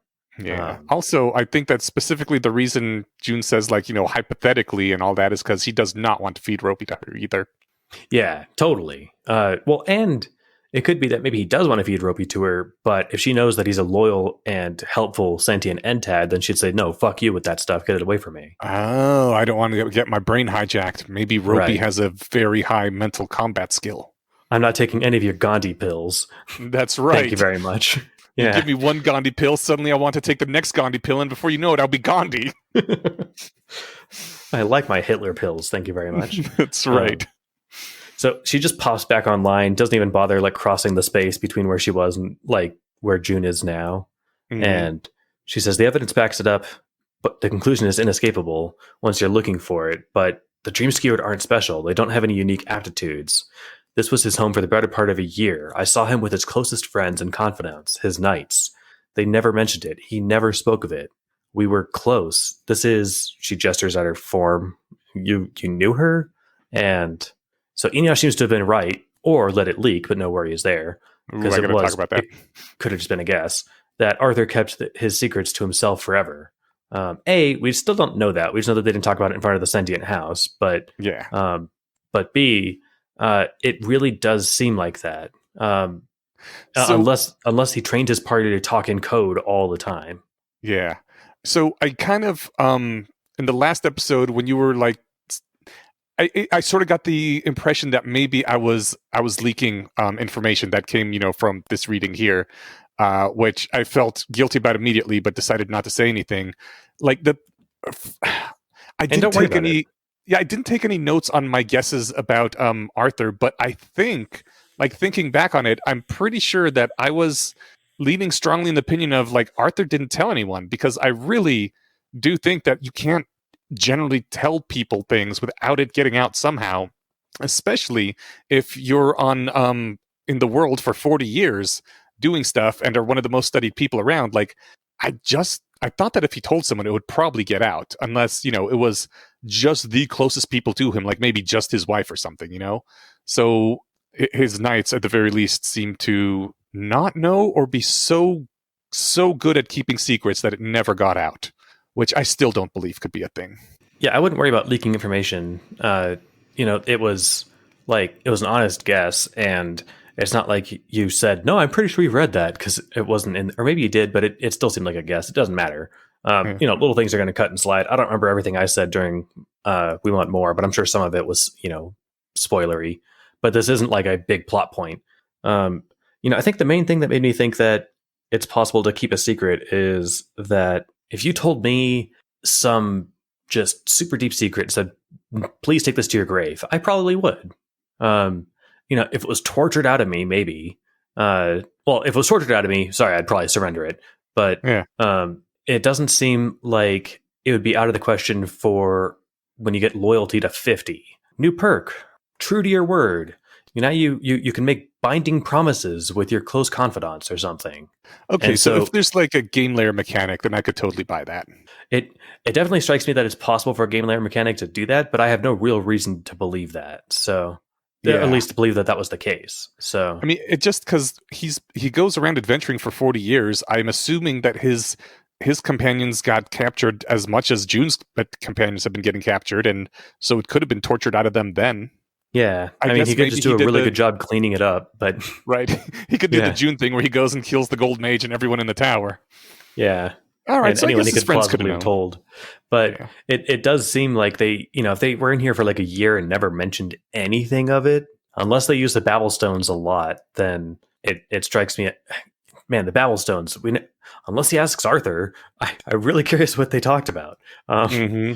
But yeah, it seems like he didn't tell his friends. I'm wondering how he explained sometimes I glow gold and hover and heal all my wounds. Don't think too much about it. I'm just special. Like, So I this, suppose that's enough of an explanation. that's true. I mean, I have all this other magic stuff, but also the thing I believe you put this in your notes later. I'm just going to pull it up here a little bit. The fact that he didn't apparently have to explain that away to his knights makes me think that maybe he had a different game experience than June. Like maybe he didn't get all the notifications and level ups and experience. Like maybe he really did just have it was more integrated with the world, right? Rather than having pop up saying you gained a level, he just like managed to get stronger and stuff. Yeah, and you'd think he might still level up. He might still have skill points to allocate, but maybe it'd be more like intuitive. Yeah. There's no reason the game couldn't have tweaked his brain a bit. Um, it's it does leave some questions to be answered, but I'm curious what we'll find when and if hopefully we ever talk to Arthur about it. So Yeah. uh, I'm operating under the assumption that he had the game layer with or without like as sarcastic of an interface. Yeah. Um, Maybe a different DM, but I'm almost positive that he had the same kind of game mechanics, but maybe not necessarily the same layer user interface thing like June gets. yeah. Well, hopefully we'll find out. But Yes. before that, the time chamber creaks open and Amaryllis climbs out. Yeah. She's been in there for 45 minutes, so with wind up time, I think that was a month. Yes. Geez. It does say that like there's a bed and a desk and all that, but I just the horror of being in what I'm assuming is a white room for a month. I want to give her a hug, and luckily Yeah. everyone does it for me. Yes. But before is the hug happen right away? No, the hug doesn't. No. She comes right out like while they're talking about Uther and like the Dream Skewered business. Yeah. And And Amaryllis was all set to be to have like a worst case scenario thing happen, and and Finn asks, worst case scenario is that we're all dead, right? And Amaryllis is like, yeah, no offense. And Zuna's, oh no, that's fine. I've done it in the past. Which Finn is like, can you stop saying that? But Juna's like, you put someone in a chamber and then killed their whole group. And Zuna's like, yeah, sometimes I would do that, splitting people up and then like making this visceral macabre presentations of their bodies, so when they stumble across them they can be like Amaryllis coming out of the time chamber and finding everyone flayed alive. And Zona paused slightly, seeming to ignore our expressions: distaste, horror, calm analysis. And I was just wanted to pause right there real quick and ask if you had guesses as to who had what expressions. yes. First, I did just check, and this actually is right after the hugs because they do that first. But Oh, it is? Okay. but it doesn't matter. But so I hadn't thought of that until you asked, but I'm glad you asked because this is fun. So the expressions after she describes her fucked up fun that she had with people, Zona, that is distaste, horror, calm analysis. I'm gonna say Fen, June, and Grack, respectively. What about you? I think distaste for Amaryllis because she seems kind of inflappable and has probably seen a lot of things, but this would still be like kind of distasteful to her. Like, ew, you're one of those torturing entads. Oh, I forgot Amaryllis was out of the time chamber at this point. Yeah. Horror, I think, would be both June and Fen, because like June's kind of sensitive to this, being an Earth boy, and Fen has just been kind of like horrified by this thing the whole damn time. And then Grack, just calm analysis, because yeah, he's Grack. You put him under calm analysis too. Yeah, I guess we only got 3 expressions. I assumed 3 people. So yeah, I don't know. I'm curious. If it was just 3 people, I probably would have put it in that same. I thought. See, I don't think Finn would show horror. I think June has the horror because not only is this scary and gross and mean, but it's also like this is my Tiff saying these terrible things, and um, it like he's still having a hard time shaking that. If it was just the three of them, I think like it would be distaste for Grack because again he's kind of detached and analytical, horror for Fen because I still think she's kind of horrified, and just calm analysis for June because June maybe thinks of it as a game and thinks he can't die. I don't know. uh, he does seem pretty squicked out by the whole thing too. So if it was just the three of them, I'd have a much harder time placing it. Yeah, but it's fun. Speaking of fun. Yes. Well, actually, it's sad. Amarilla says, I've been waiting for this all week. I guess for her last week of that month, she had been looking forward to getting out. So she goes in, gives Fen a hug, then Grack, and then me being June. And I'm like, I want to give her a hug too. Like, it's so. I mean, geez. I don't know. She's a fucking hero. And maybe it's my adoration of her in this moment that gets me so pissed here in a minute. So, okay. But she had company in there. She had cats. She did have cats, which made things much more better. And we learned later, but apparently for some reason unknown to us, one of the entads they fed the house was the tome of cat summoning or something. So if you open a book, a cat shows up and it just appears sitting on the pages and you can move it to your lap. And if you open a children's book, it's kittens. So that's super cute. And she also had her dumb grandpa to talk to, or great grandpa or whatever. And he's, I guess they're getting along a little better now that they've had a whole month to talk to each other. Yeah. So I did have a question about the cats. Yes. So do you think that the cats go away when you close the book? I assume so, because there weren't 30 cats spilling out of there and walking out of the door. Yeah, that's... I was wondering if maybe she had cleaned them up herself with the glove or something. I suspect you're right. And just put the cats in the glove and let them suffocate? I mean, it's either that or be drowned in cats or stop reading. That's a good point. I guess it's the least bad of the options. It's the Amaryllis solution, but no, I don't think it occurred to me right away, but it did when I was rereading that. Oh no, obviously what they probably did was just when you close the books they disappear. But that's super cute, and at least that's something. So then I was thinking, I wonder if these cats, like if you can eat them, or if they have harvestable bones, like just going full Hufflepuff bones on it. Hey, look, I can summon an unlimited amount of bones here. But then if you eat the cat and then you close the book, are you suddenly hungry again? It's raises a whole lot of questions. Yeah, and then you lose the bones, so the bone were never any good, and you just kill the cat for nothing. Yeah. So don't even try that science. Just pet him and then, call it good. Yeah. But as we are talking, June mentioned something about Zona's rights, and Zona interrupts him saying entads don't have rights. And then Juna's like, what the fuck? What do you mean entads don't have rights? They're persons. And Amaryllis goes into an explanation for a while, being the exposition fairy, and says, they don't have rights. It was, the whole bunch of countries had to get forged into this one sort of loose UN kind of thing, and there's just, they don't have enough power in all of Arab to be a strong political bloc. She says, and they don't even have enough allies to be a strong bloc. You're talking about laws that would apply to, at most, dozens. There's no incentive to get the wheels of legislature turning. Very few advocates. It's complicated. And I get that it's complicated, but this is just another point on the scoreboard for Arab sucks. It's a giant bag of crap, and can't wait until this world gets fucking burned down and turned into something better.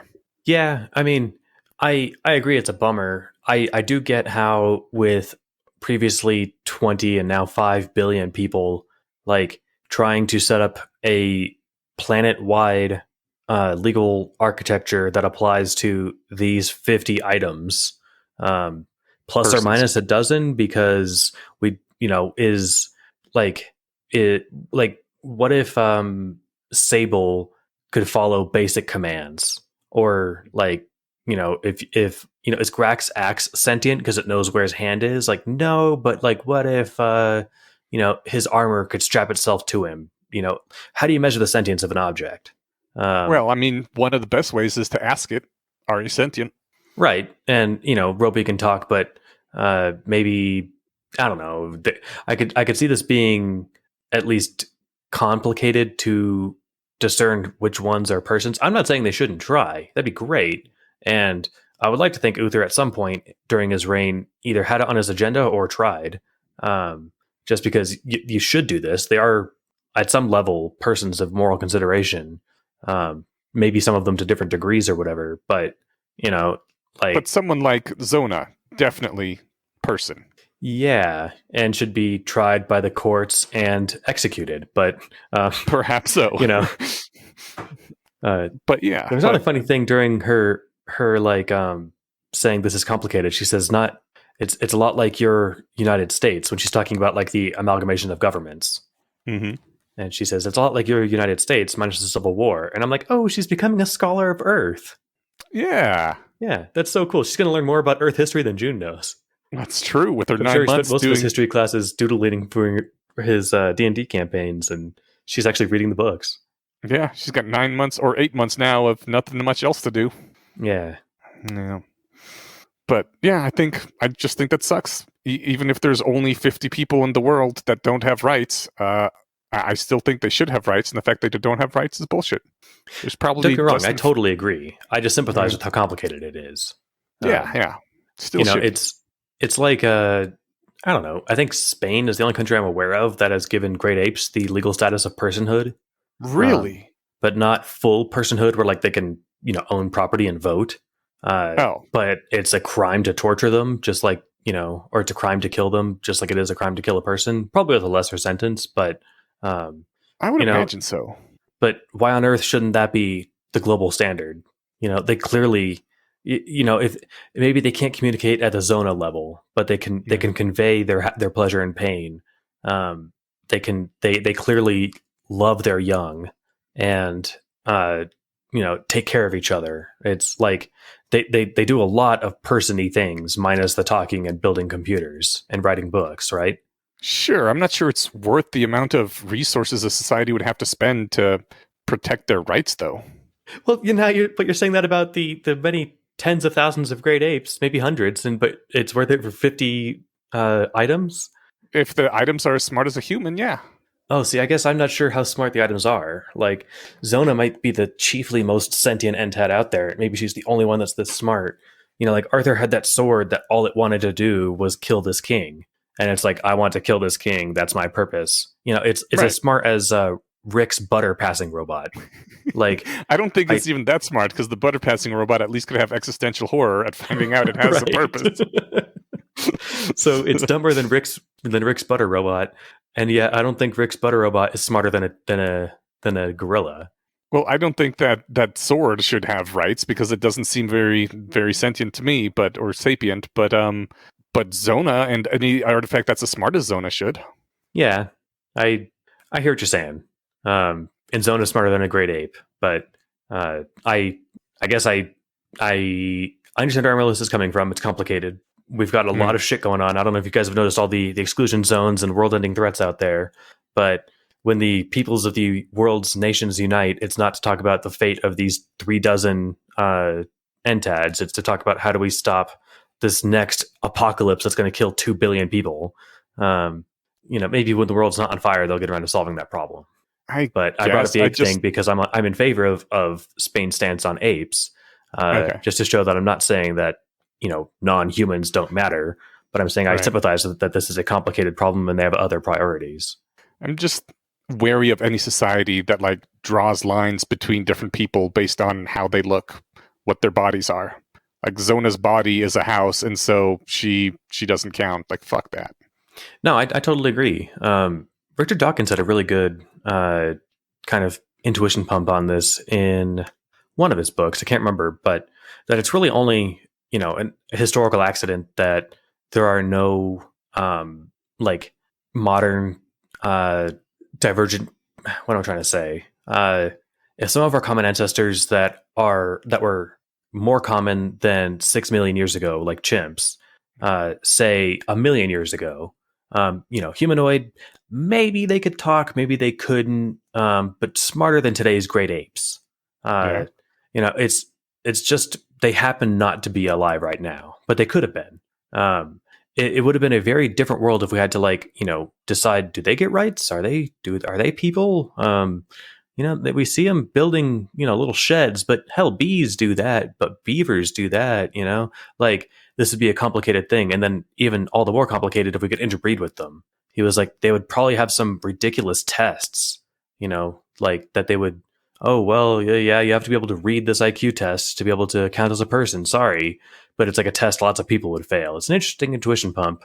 Like, what test can you give to test this sort of thing that every human could pass, but no animals could pass? I mean, I don't think it'd be a hard test right now, but in the case of Richard Dawkins, I think we already do that with mentally disabled people. Like they have less rights than non-disabled people, and they're treated less like persons. Like not like persons at all, but they have less personhood legally and socially. Legally, they have more than you'd probably guess. I mean, they're allowed to get married and vote, but and presumably own property. But I think it depends on how mentally handicapped they are. That's true.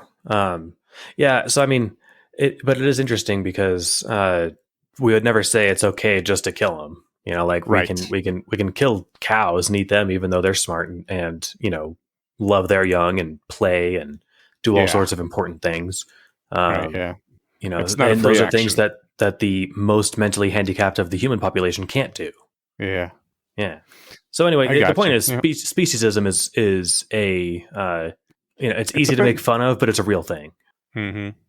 All right. Anyways, we have been going on for a while. Let's get back into it.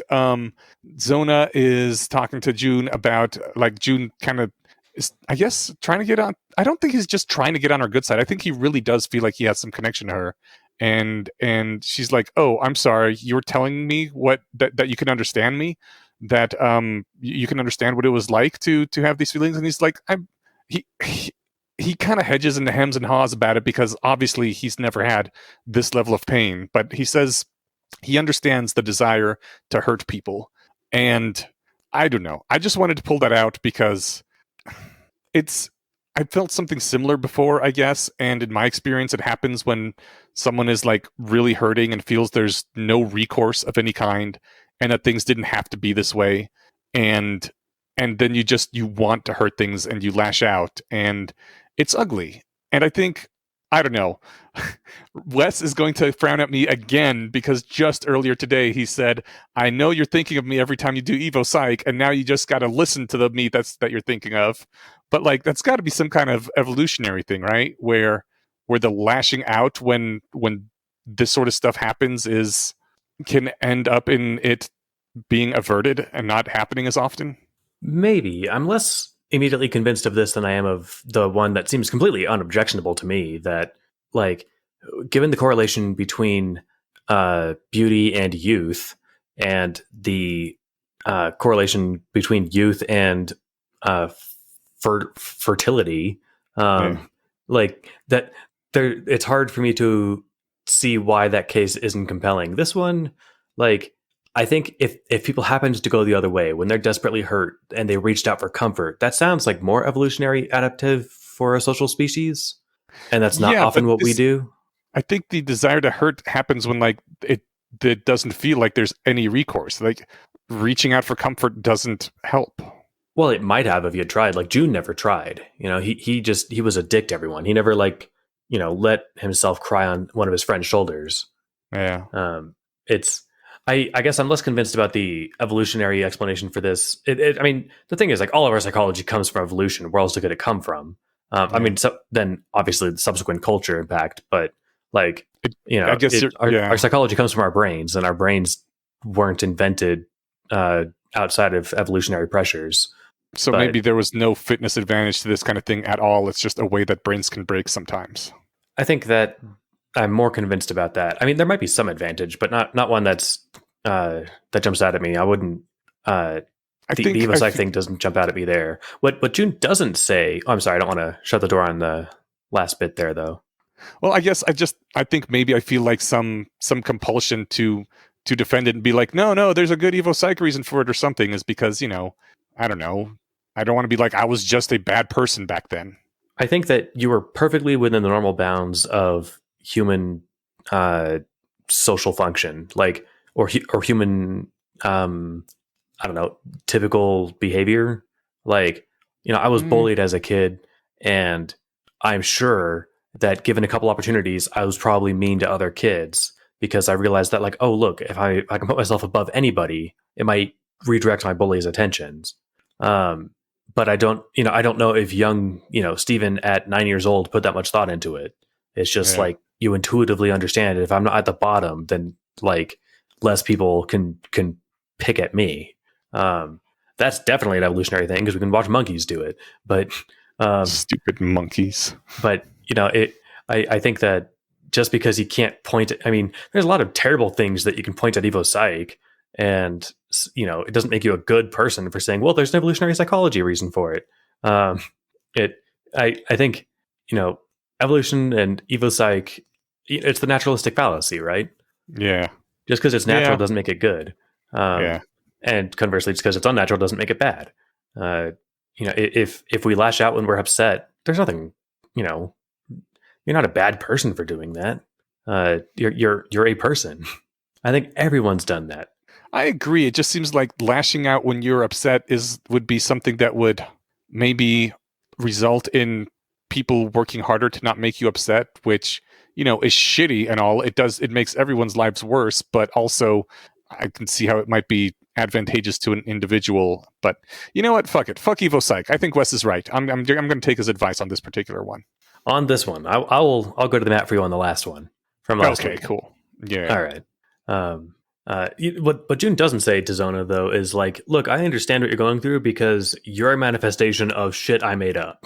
Like, Right. Yeah. he doesn't quite drop that bomb on her, but fortunately, Mhm. Fen does.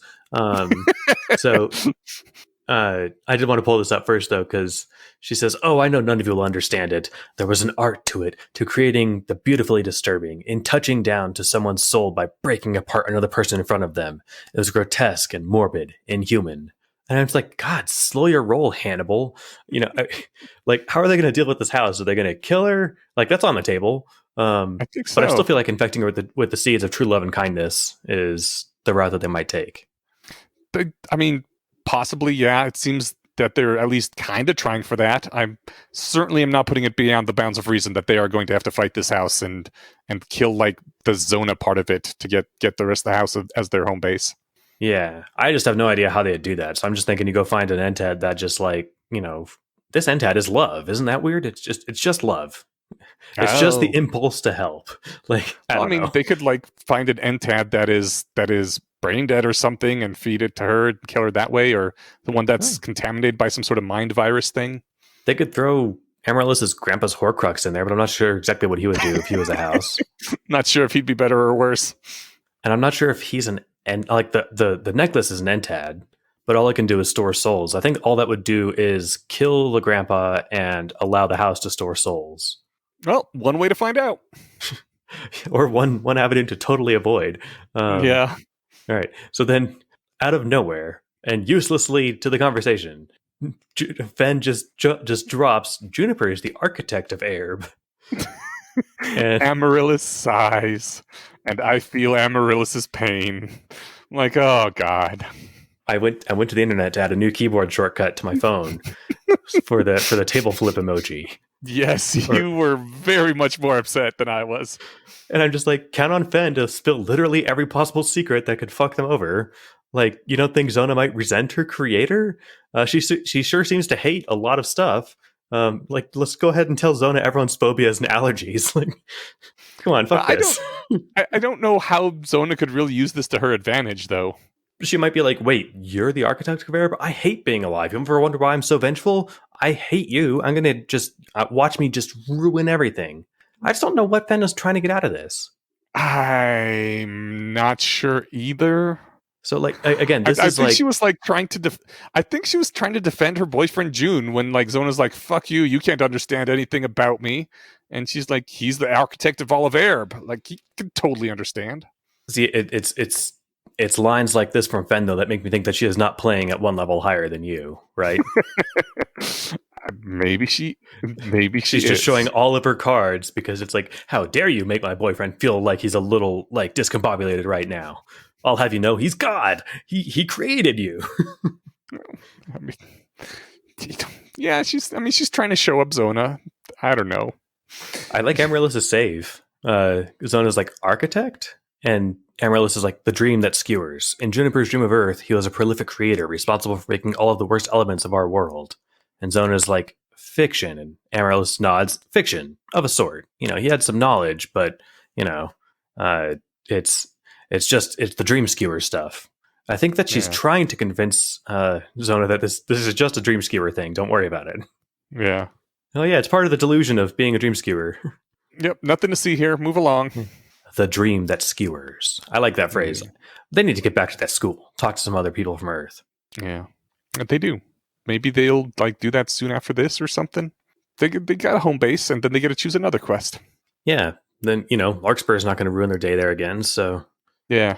Granted, they have the attention of the military there, but they killed all the ones who saw their face. So that's right. I think they can get around it somehow. And you're right. Like the dream skewering thing keeps coming up. It would be good for them to go there at some point. And frankly, even if they just go there and kidnap one for a week to talk to. Yeah. If they kidnap them and take them to a very, very nice hotel, I think it's ethically defensible. I mean, might be better than where they're staying. Yeah. Oh, it has to be better than where they're staying for it to be okay. I'm saying all right, look, I'm going to take you away from your decent college campus, and I'm going to take you to a 5-star resort in Cancun for a week so I can ask you some questions, and then we'll deliver you back to school. Cool. Yeah. I'd be like, thanks. Yeah, I'm an open book. Bring me a drink. Mm-hmm. Bring me another drink. Yeah. Yeah. Okay. Well, you got this line. Amaryllis goes back in there, and she's looking kind of worse for the wear. Yeah. And Fen says she'll crack like an egg. Now I'm fine with being alone, but that's the difference between a fake princess and a real princess for you. And there was a bit of an edge to her tone that I couldn't quite account for. And I thought that was kind of mean of Fen, but, I also think that she's kind of feeling upset that now that she found out that June thinks that she's the most attractive woman in all of existence. And, and she's kind of, this is how she deals with those unpleasant emotions. She kind of jokes about them and, that sort of thing. I see what you're saying, and that was sort of my when I came back to it, level-headed response. But when you say she's being kind of mean, I'm like, fuck you, Fen. That is insane. She's the one who jumped on that grenade, and you were the one who made efforts to go above and beyond to make sure that everyone knew you didn't want any grown-up responsibility. When they were all voting in favor of this plan in the first place in the jar, you're like, I'm in favor of it as long as I don't have to be pregnant. It's like, no one asked you to be. Quit joking about, yes, we won't make you handle a responsibility. Fuck off. You'd never make it a week in there. And Amaryllis didn't hesitate for 1 second to do it for 9 months. It was just uncalled for.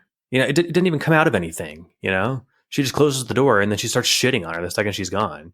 And then in the next chapter, she's like, oh yeah, I would never be able to do it or something. I can't remember what she says, but she gets I get to be mad at her again because she brings this up, but switches her position on it. Yeah. I think she kind of, she spent many years basically alone in the Risen Lands, which, it's not quite the same thing because you have a wide open world to explore and you're not trapped in one little room. So maybe she was alluding to that. It sounds like she also had to spend, I don't know how much time in solitary confinement while in jail. I'm assuming not 9 fucking months, but sometimes. So she's trying to be oh yeah, well, I've gone through that before. I'm tough, but I think she is feeling, she's feeling like Amaryllis is the prettiest person in the party. She's the one that's carrying this baby and doing this stuff. This house is trying to be one level more bitchy than I am. What am I even good for anymore? All this sucks. And I think she's kind of lashing out and it is uncalled for. But, since I'm a Fen stan, I get to make little defenses of her anyway. Man, it seems like when you like somebody, let them get away with an awful lot. It's okay, Steven. If you murder someone, I'll be right there with you. Appreciate it. Yeah, and if I just completely shit on somebody who doesn't deserve it, you're like, well, hold on a second. Steven hasn't had lunch yet. It's fine. No, I appreciate where you're coming from, and I do think that those aren't really good reasons to be that mean, especially that uncalled for mean. I get it. She's feeling inadequate. What does she bring to the party? She thinks she brings some levity and she's got a bow that shoots lots of arrows, but she's not the brains. She's not the power.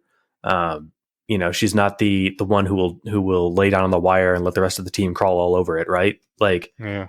she's I think she's feeling a sense of inadequacy, and I can relate to that, but I still don't think that excuses being a complete jerk.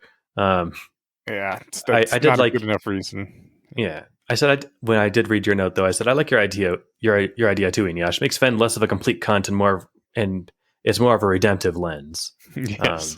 So I actually got mad when I read that line. I was like, I was pissed. Yeah.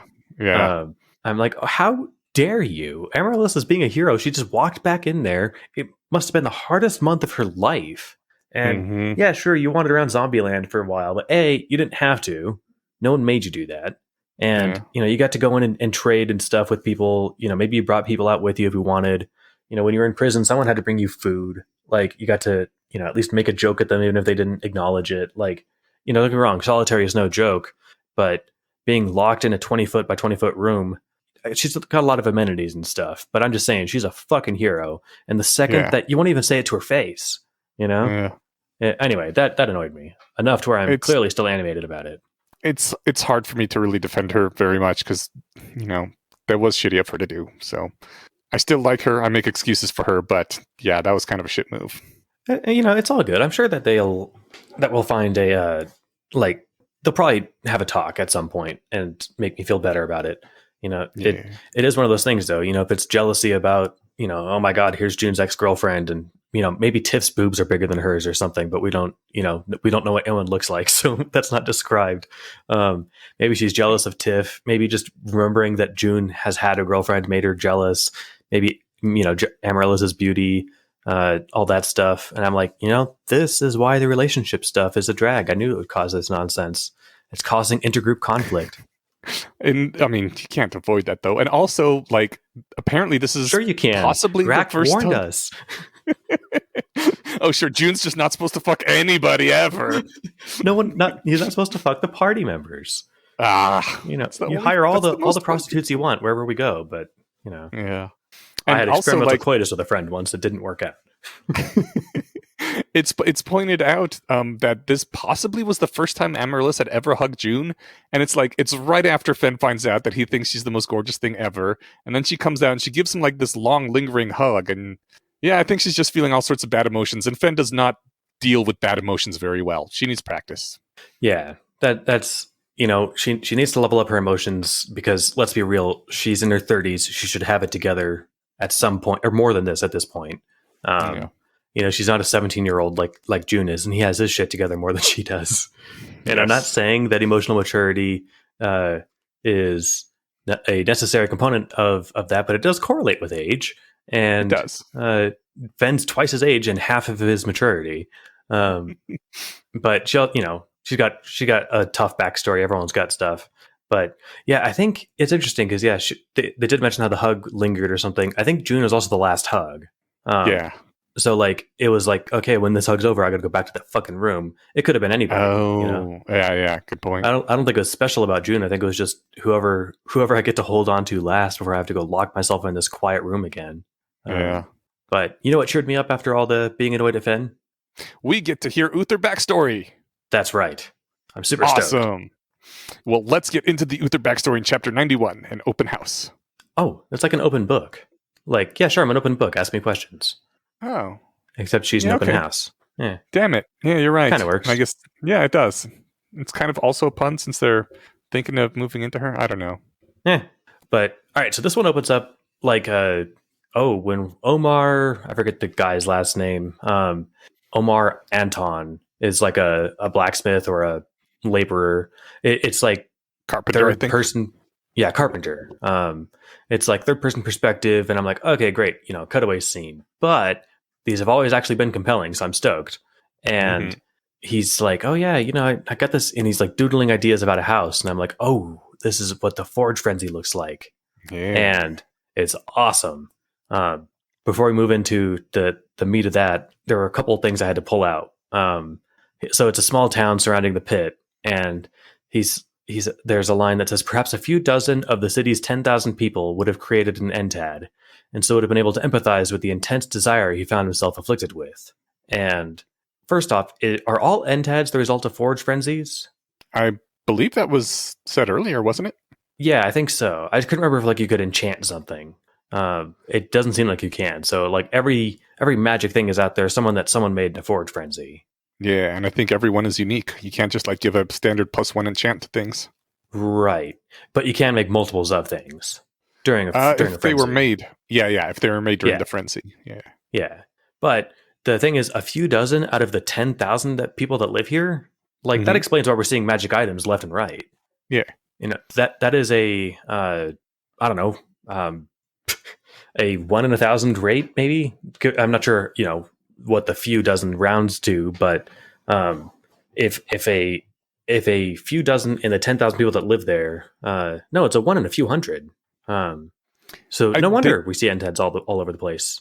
Yeah, they talked about this back when they first raided the abandoned fortress in the desert. Like, how fucking unlikely is it that June maybe knows a few hundred untads, and there's like a billion out there, and 2 or 3 of the ones that he knows happen to show up right here? Like, they calculated the chances of that being almost impossible. Oh yeah, I guess I didn't know if that might have been over the course of 1,000 years and 20 billion people or something. And I just like that the base rate of people going through forge frenzies is enough to where like a lot of people know somebody who knows somebody who had one. Yeah, Yeah, that is pretty cool. it is pretty cool. And this next thing, it has a line here where, because that the house is complicated and stuff, and he's like, well, people had made jars, daggers, or even rope were simple to create for an artisan with all the tools at hand, even if they needed more exotic materials or techniques. And I'm like, hold up a minute, jar, check, Mhm. dagger, check, rope, parenthesis Y, check. Neat. Yeah. Yeah. That hadn't occurred to me. I'm not sure he did it on purpose, but maybe he did. It could be. I just liked that. These Yeah. might not be those 3 things, but we have seen Mhm. magic items of those 3 distinct varieties. Yes, we have. I sort of doubt June's is the only went right magic over my dagger head. running around out there, but Yeah. Or the only magic jar. right. So Uther There's shows one up. best rope. Sorry. Yes. But Uther shows up and he's got a lot of badass gear on him. Right? It is Oh, I got some notes out of factor here. My bad. okay. But yeah, we can push past it. Point is, Uther shows up and Yes. kind of shakes him down into a contract. Omar is not in a state, so like he's basically sold off he's not even sold off his business. He just like started handing his minions his job, and he abandoned everything in his life. Yeah, he's wearing rags. He's just eating whatever stale food will keep him alive long enough to keep working on this house. And then Uther shows up, and he's. Oh, go ahead.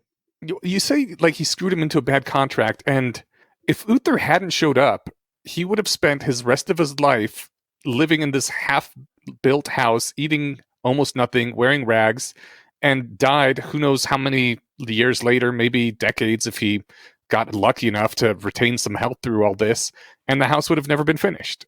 And that's just a shitty life. And like then Uther came and he gave him the resources that he needed, and a small stipend, it sounds like, but not nothing, to finish the house in a few years. And his forge frenzy is done. He has this great accomplishment under his belt, and more importantly, he has his life back.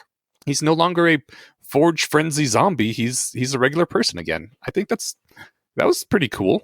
Yeah, I mean, I can see the hackles of all my libertarian capitalist friends rising, but I'm like, it just because the guy's in a desperate situation, this is not a deal he would have agreed to in his right mind, or if he were less desperate. But the fact is, like, hey, you caught him when he's desperate. If he wants to sell you his children for a bottle of water because he's really thirsty, sure, he agreed to that deal. Yeah, but I don't think that deal was that bad. It wasn't like selling your children for a bottle of water. Oh, I know. That's the reducto ad absurdum that I like, and some people just bite that bullet. Well, other than like children, because you can't sell those, but right, your kidney for a bottle of water. He gave him enough salary to like actually have decent clothes and food again, and live a moderate, life. I don't think he paid him market value for the house, but you're right. He did help build it, so maybe the deal wasn't quite as bad as I thought it was. I think that. And this was also, I guess, Zona, who doesn't like Uther, giving us the lens of how bad a deal it was. And honestly, like, sure, it could have been a better deal. He could have been like, I'm going to get a magic house out of this. I don't know what it does, but it's probably something cool and magical. So have more money. Like, I don't know. Like, sure, he could have given him more money, Yeah. but I Or don't think like he maybe screwed let him. him live in one of the rooms in the house he built or something. Yeah, But what I think all that Omar heard is like, wait, you'll help me build this? Sure. Where do I sign? right. Um, Yeah, and it didn't really like none of the other details mattered. So yeah. yeah. But yeah, Anyway, Uther comes back 7 years later, and this time, like before, we thought his gear was awesome, but that was like, like cool fantasy book near the end of the book year. Now he's wearing like fucking. You've been playing an MMO with 10 expansions, and you've been a god for 9 of them. What? How could the game developers possibly top the last gear? Oh, here's something even cooler. yeah, well, yeah. Before it was like glowing armor, 5-foot sword, and crown of the kingdom. And yeah, you're right. This is perfect. It's like, all right, now you played all the DLC, and now you're dressed purely for like utility. And Mm-hmm. so he's got this like foamy black armor, which I think operates kind of like Sable, but I'm not sure what else it does. Mm-hmm. And a sword that's made of crystal or glass, classic. Um, Mm-hmm. and the crown is gone, but it's replaced by a thin band of platinum that circled his head without actually touching it.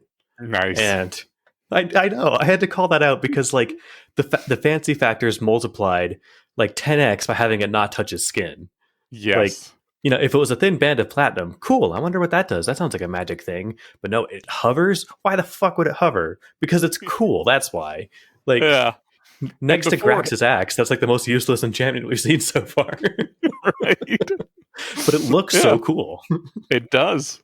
And before they came like thundering in on magical steeds that like rode across the sky, and now he just like pops open a fucking portal to nothing, steps through it, and then it pops closed again and turns into a ring on his finger, which is just damn so much more impressive. Yeah. Showing up by magic steed is one thing. Showing up by space stone is another. So Mm-hmm. yeah, they But just and then casually, as the party is coming in and out later, oh yeah, this one just teleported out in a bolt of lightning. This one showed up as a whatever flurry of leaves that blew by or something. Like yeah, they all his just friends have come leveled and up too. go, fast travel badass. It's awesome. Mm-hmm. And they're here because the house is magic and it's Uther's, and he's like, what the fuck does it do? And nobody knows. And he tries to find it out, and we both pulled out this cool attack. He eventually resorted to a trick that he calls the dictionary attack. He just jacks up his luck as far as can possibly go and tries to randomly do things until he stumbles across the answer. And even that didn't work. But we both thought it was a cool ass hack. Yeah, if the door had a password, that might work. Especially if it's like in a language that he has a book for. If he juiced all the luck he could, and he just like threw a dart at a dictionary, but it was flipping through the pages, he'd land on the word, right? Mm-hmm. But who knows what opens this door? I forget what it actually was. Some trick to opening it. No, that wasn't the thing to open the door. It was just that if you really look at the architecture and how weird it is, all the like kind of lines of the buildings sort of ended up pointing. If you grabbed them out and looked at them just right, pointing at this one little closet in the hallway. He was like, that's interesting. And he just tried putting things in that closet and seeing what would happen until eventually he put a magic item in it, and then the house gained the effects of that magic item, and the entad itself disappeared. And then he was like, Oh, aha! that's right. Yeah. And then he started Yeah. loading it up with magic items, including a sword that could think a little bit. Yeah, they weren't trying to dictionary attack the password to open the door. They're trying to dictionary attack like, what is the secret? Why is this house, an entad? What's its thing? Yep. And its thing is it eats entads and Yeah. subsumes them into its power. And This is where we hear about that sword that we talked about earlier that has like the intelligence of a 2-year-old basically, and he feeds it to the house so he can talk to the house. yeah, I can't remember what it said that after. So the sword had one purpose. It wanted to kill this king. And by the time that Uther found it, that whole kingdom had been gone forever or for Yeah. ages. And so I did like his really clever solution. There was a guy that was going to be executed. Uther, in his authority, granted him king of whatever nation used his sword to cut the head off, and the sword, hey, I accomplished my goal. I killed the king of that nation. Yep. If that's not the result of him having cheesed a couple of video games, then I don't know what is. But that was awesome. Yeah. So And so then they ask her, "Oh, so that's when you woke up, and then Amaryllis comes out of the time chamber again." Because I guess the story took about 45 minutes to relay. yeah, so Skana was the same intelligence sword. So Skana, okay. Yeah. I can't remember if afterwards it had like the intelligence of a 2-year-old. It just says that it only spoke when spoken to, pliant to a fault, and like that was basically it. Like it more or less went dormant after it accomplished its goal. I'm assuming that before that it would give you advice on how to like win a sword fight or something, so you get closer to killing that king. But or maybe just like tell you how to get to that king. I don't know. Yeah, it must have done something. It didn't seem to understand that Uther tricked it with the king thing, so I doubt it like knew where the king was. Or maybe it did once the king existed again. It's like, oh my god, there he is! Get him! Get him! It's like it's a dog with a dog treat. Holding this. Yeah. Amaryllis comes out. She's not looking so hot. Oh no, she is not looking very good at all. But she does say that she has been trying to do good things with her time. Always training, learning, reading, and whenever I felt like I need to take a break, it always feels like it's a waste. And man, I was that way a few years ago, and it was glorious. I mean, I was somewhat stressed when I took breaks because it was like I could be doing something right now and I'm not, and this sucks. But dude, I got so much more done. It was the best thing, and I wish I still had that. I'm glad I don't. I feel like I would go nuts. No, it's a great feeling. I mean, it burns you out a little bit, and it can be stressful trying to relax, but it is just so cool getting a lot of stuff done. No, I mean, I've experienced periods of my life that were similar, but oh, cool. I mean, I guess relaxing now feels so good because I want to relax so much. But if I didn't want that, I could spend my spare time starting the scientific revolution, right? Right. It's kind of amazing how much difference, constant low-level pain makes in your life. Yeah. Yeah, I suppose. I guess the line I didn't pull out that I thought I did was they just ask, how's it going? And she says, meh, only 7 months to go. And I'm like, oh, damn. Yeah. She's struggling. But yeah, I know what you mean about getting stuff done. It is a cool vibe. And especially, I mean, there's only so many days or weeks that you can spend laying on the bed staring at the ceiling. Like before long, you're like, all right, what is the most, what's something useful I can do? I have the backpack of mundane summoning, the clonal kit, and Sable, I think. Like, let's go nuts, right? Yeah. But yeah, she's not doing that great. I mean, she's been doing a lot of things, but emotionally, she's not doing that great. Yeah. And Grack says, we'll go in with you. And she's like, it's 400 square feet. Oh, that's not actually, I mean, yeah, it would be tight to spend a month with somebody in there. Also, considering that all their furniture and amenities have to fit in there. But yeah, like I said, a very large bedroom. It's not terrible. And I'm not sure how tall it is, but I mean, Grack's short. If they could do bunk beds, that would double. It's like, that's bigger than a dorm room. That's substantially bigger than a dorm room. Granted, they can leave the room, but, it sounds definitely habitable. I've seen some small dorm rooms that are basically just big enough for a bunk bed and a desk under it. According to Google, dorm rooms are about 12 feet by 19 feet. And this room is about 20 feet by 20 feet, so about the size of 2 dorm rooms next to each other. Which means you could theoretically fit all the whole party in there. Yes, you could. It's so that part's fun. I like that they're kind of pushing the point, like, no, we'll do weekly check-ins. We're going to come in and, someone's going to spend time with you. Except for Fen. She says, that's a hard pass for me. I spent enough of my time in solitary confinement. Thank you very much. Yeah. And so when Grack is like pushing, saying, no, look, I'm volunteering. We insist. And yes. That's right. He says, I'm volunteering. And Emerald is like, are you going to insist? And he says, I will, before June could even respond. I'm like, the fucking good guy Grack. He's the best. I was going to say, he's winning the best teammate competition by a huge margin. Yes, he is. All good guy Greg memes should be replaced with good guy Grack from now on. That's right. And Fen's desperate to take last place as far as possible by throwing in that line about, nah, hard pass for me. I've spent enough of my time in solitary confinement. And I'm like, Yeah. you just got done shitting on her and bragging about you do a much better job at her than this. Like, Yeah. the fuck? I mean, Uh, I get Grak's probably just set, so he speaks his mind. He doesn't beat around the bush, but he also like knows not when to kick up shit. mhm. Because I'm surprised he didn't say, Fen, you just said this would be a cakewalk for you, you know? Mhm. But he knows that there's no point in starting a fight. But yeah, someone needs to talk some sense into Fen and ask her, like, look, do you need to get some feelings out? Yeah. But Yeah, Grak goes in and says, you know what? Dwarves are accustomed to small spaces. We live under rocks. He doesn't say that second part, but, it's implied. And Fen says, you're only kind of a dwarf. And sounds like one of those Fen meanities that have been happening lately, but I don't think she means this one meanly. But she points out, you don't live with your clan. You spend most of your time in hotels. You don't do farming. And Grak thinks about it and he says, this is true. I am only kind of a dwarf.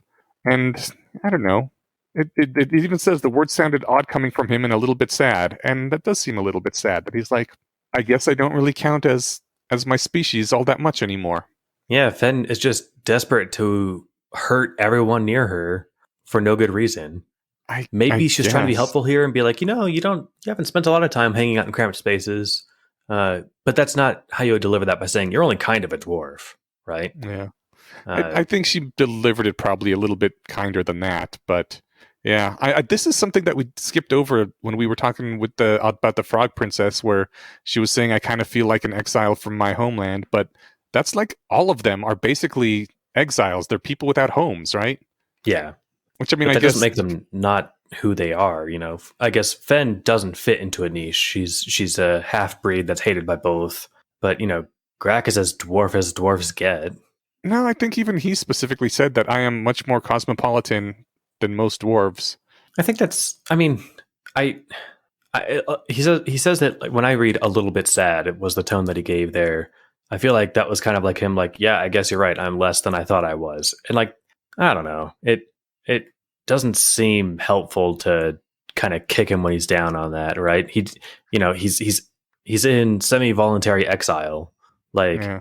it's you don't get to. I don't know. It's not a good friend doesn't point out, be like, oh yeah, by the way, you're not really a dwarf because you're not part of your clan right now because you're exiled. Like you've been outside for so long, and especially during the situation that's going on now. Yeah, they all need a good night's sleep. Fen might still be hungover from the night before. Wasn't that like? Isn't this that? No, that was 2 days ago. But she did drink a lot. Maybe she's still kind of got a headache from that, and that explains some of her rudeness. But doesn't excuse it. But it might help explain why she's just being so acerbic these chapters. I don't know where it's coming from, but I'm looking forward to finding out. Yeah, or for June dumping her ass and taking that deer on a date. Because I'm certainly not looking forward to the dumping her ass part. He could take a deer on a date even when they're together. Yeah, but if Fen's going to be like this all the time, I wouldn't want to hang out with her. Yeah, I don't think she's going to keep being like this once they get out of the hell pit. Right, so she either needs to get her act together or, I guess leaving the party never happens. But, Amaryllis, when possessed Grak, had said, I'm thinking of leaving the group, Amaryllis said that none of Uther's knights ever left him. Mm-hmm. Does that imply that none of them ever died? Huh. It does imply that, doesn't it? I think it does. I guess Grak didn't say I'm planning on jumping off this cliff so I can leave the party.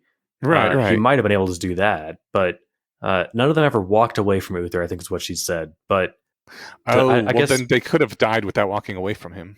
Yeah, they never left his service voluntarily. But I wonder if he had the same companions his whole life, which they should know from reading any of his books or any of his biographies. I wouldn't want to walk around saying I'm invincible, because Amaryllis could live by being revision magicked and tortured for 1,000 years, but right. It'd give me a sense of confidence that I would probably maybe become too lackadaisical about my safety if I thought for sure I can't die until we finish this quest, right? Yeah. It's like I'll just do my best not to get captured and I should be fine. Of course, you could fall into the bottomless pit and just fall for 40 years until June finishes his quest and then hit the ground, right? Sounds like a bummer Yeah. to hit the ground. Yeah, at the end of 40 years. We do get textual confirmation of how they got out of the jar. Yes. So whoever guessed it, I called you out in that episode, but I can't remember who it is now. Well done. It was the teleporter. And presumably they could teleport in, but maybe they do just drop in. But yeah, so that's kind of cool. Yeah. They Then toyed with that idea because it's like, well, hey, we can go gauge how fast it's falling apart. And she's like, look, if it is falling apart fast, that'll burn 2 hours that we really can't afford to spend. So no. Yeah. And as she heads back in, like, I don't think, I mean, you've been very upset at Fen this whole time. I was less upset at her when I read this originally, and again, I think you are poisoning my mind against her, grr. But like, I get what you're saying. She does seem to be being more of a dick than usual. I don't know, but Amaryllis doesn't seem to be all that upset with her, because it says she moves forward and wrapped Fen in a long hug, keeping her grip tight. So Amaryllis is still like all about Fen. But she says, or he says, for me, she offered just a handshake, which struck me as completely bizarre. Fen also raises an eyebrow, but says nothing. And I'm thinking, like, okay, so what's this weird just switching to a handshake thing all about now? Yeah. Well, I guess two things. One, I'm not poisoning you against Fen. I'm opening your eyes. And two, I think it, like, maybe Amaryllis has been in there and she's had nothing but time to think. And so she's now got confused feelings about June. And so she's like, okay, well, the hug, maybe it's awkward or something.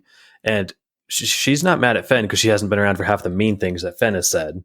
But maybe she realized, Amaryllis is savvy. She knows that June probably recognizes that she is like the epitome of human female hotness. So she is probably aware, like, oh yeah, there's no way Fen's not jealous of this, So she's probably trying to placate Fen, and it's also possible that she read correctly through your if we're going to just go full charity, which is probably the way to go, because Fen has some rough edges, but she's got a heart of gold, just like everybody here, right? Yeah.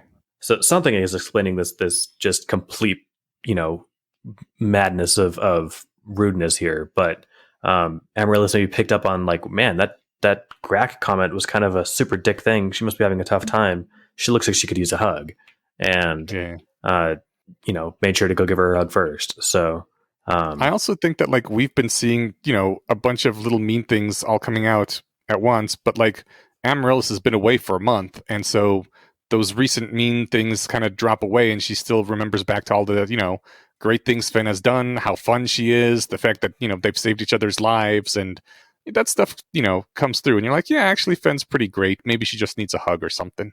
Yeah. But speaking of all that heroic and good time stuff, like, what's with this, like, thanks for coming to this interview handshake she gives June, right?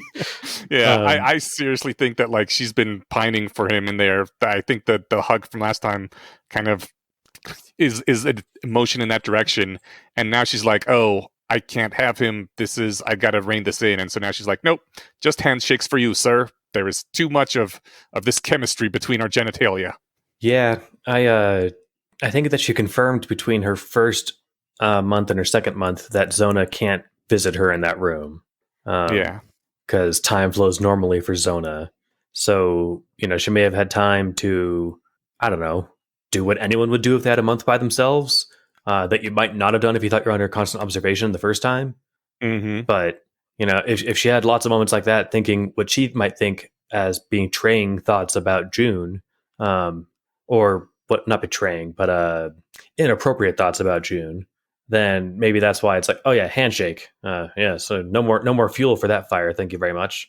So it could be something like that. The other important thing with this is that Grack does go in with her on this one. They don't talk her into like another no, you can do one more month. She wants to go another month alone, and they just successfully push the point. They're like, nope, you're coming. I'm going in with you. So yep, you need someone with you, and that's gonna be Grack because he's short and he is the best team member.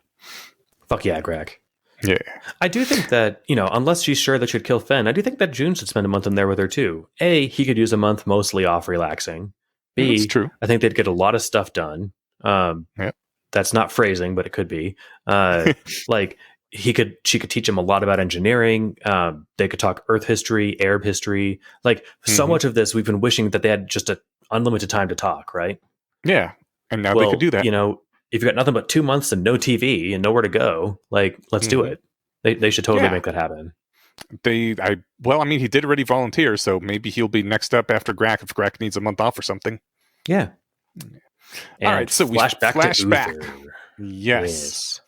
And Zona is saying how oh wait, you had this thing first. With the name? Yeah, so the first thing I think that he puts in there is the sword that can talk, and then he touches just like the table, and he can talk with the sword. And he says, Soskana? And no, replied Kumduna. But he says, what should I call you then? Kumduna? And she says, yes. Who are you? I'm Uther Pendrag, King of Anglican. You're my house. I am? So it's got amnesia, whatever. But I guess I was just curious, why did he pick those syllables and what does it mean? Kumduna? Yeah. At the very beginning of the chapter, that was what the Omar called it. Was it? Yeah. Oh. Oh, it says that he started work on Kumduna, but I don't know if he called it Kumduna. It's just that's what the thing that came to be Kumduna was called. Oh no, wait. Oh. A place he called Kumduna. Haha, I was right. Yeah. Okay. Well, all right. Mystery solved. Thank you. So no problem. Yeah. I thought it was some reference to something that you could point out for me, but it's a reference to earlier in the chapter. If you could read, Stephen. Great. All right. Mystery solved. Yeah. And she gets a bunch of senses bestowed on her by by the sword it can see, by the butterfly knife it implies that it knows the velocity of things inside the house by its magic, so she gets that ability, which is pretty cool. And all this time, clever use of that. Yeah, the butterfly knife makes butterflies when you swing it. Which implies that it needs to know when it's being swung, and so that is a level of analysis on the butterfly knife that wouldn't occur to me at first glance. Mm-hmm. So I thought that was really cool. It is damn cool. Yeah. Yeah. So Uther is talking with Vervain. Is it Vervain?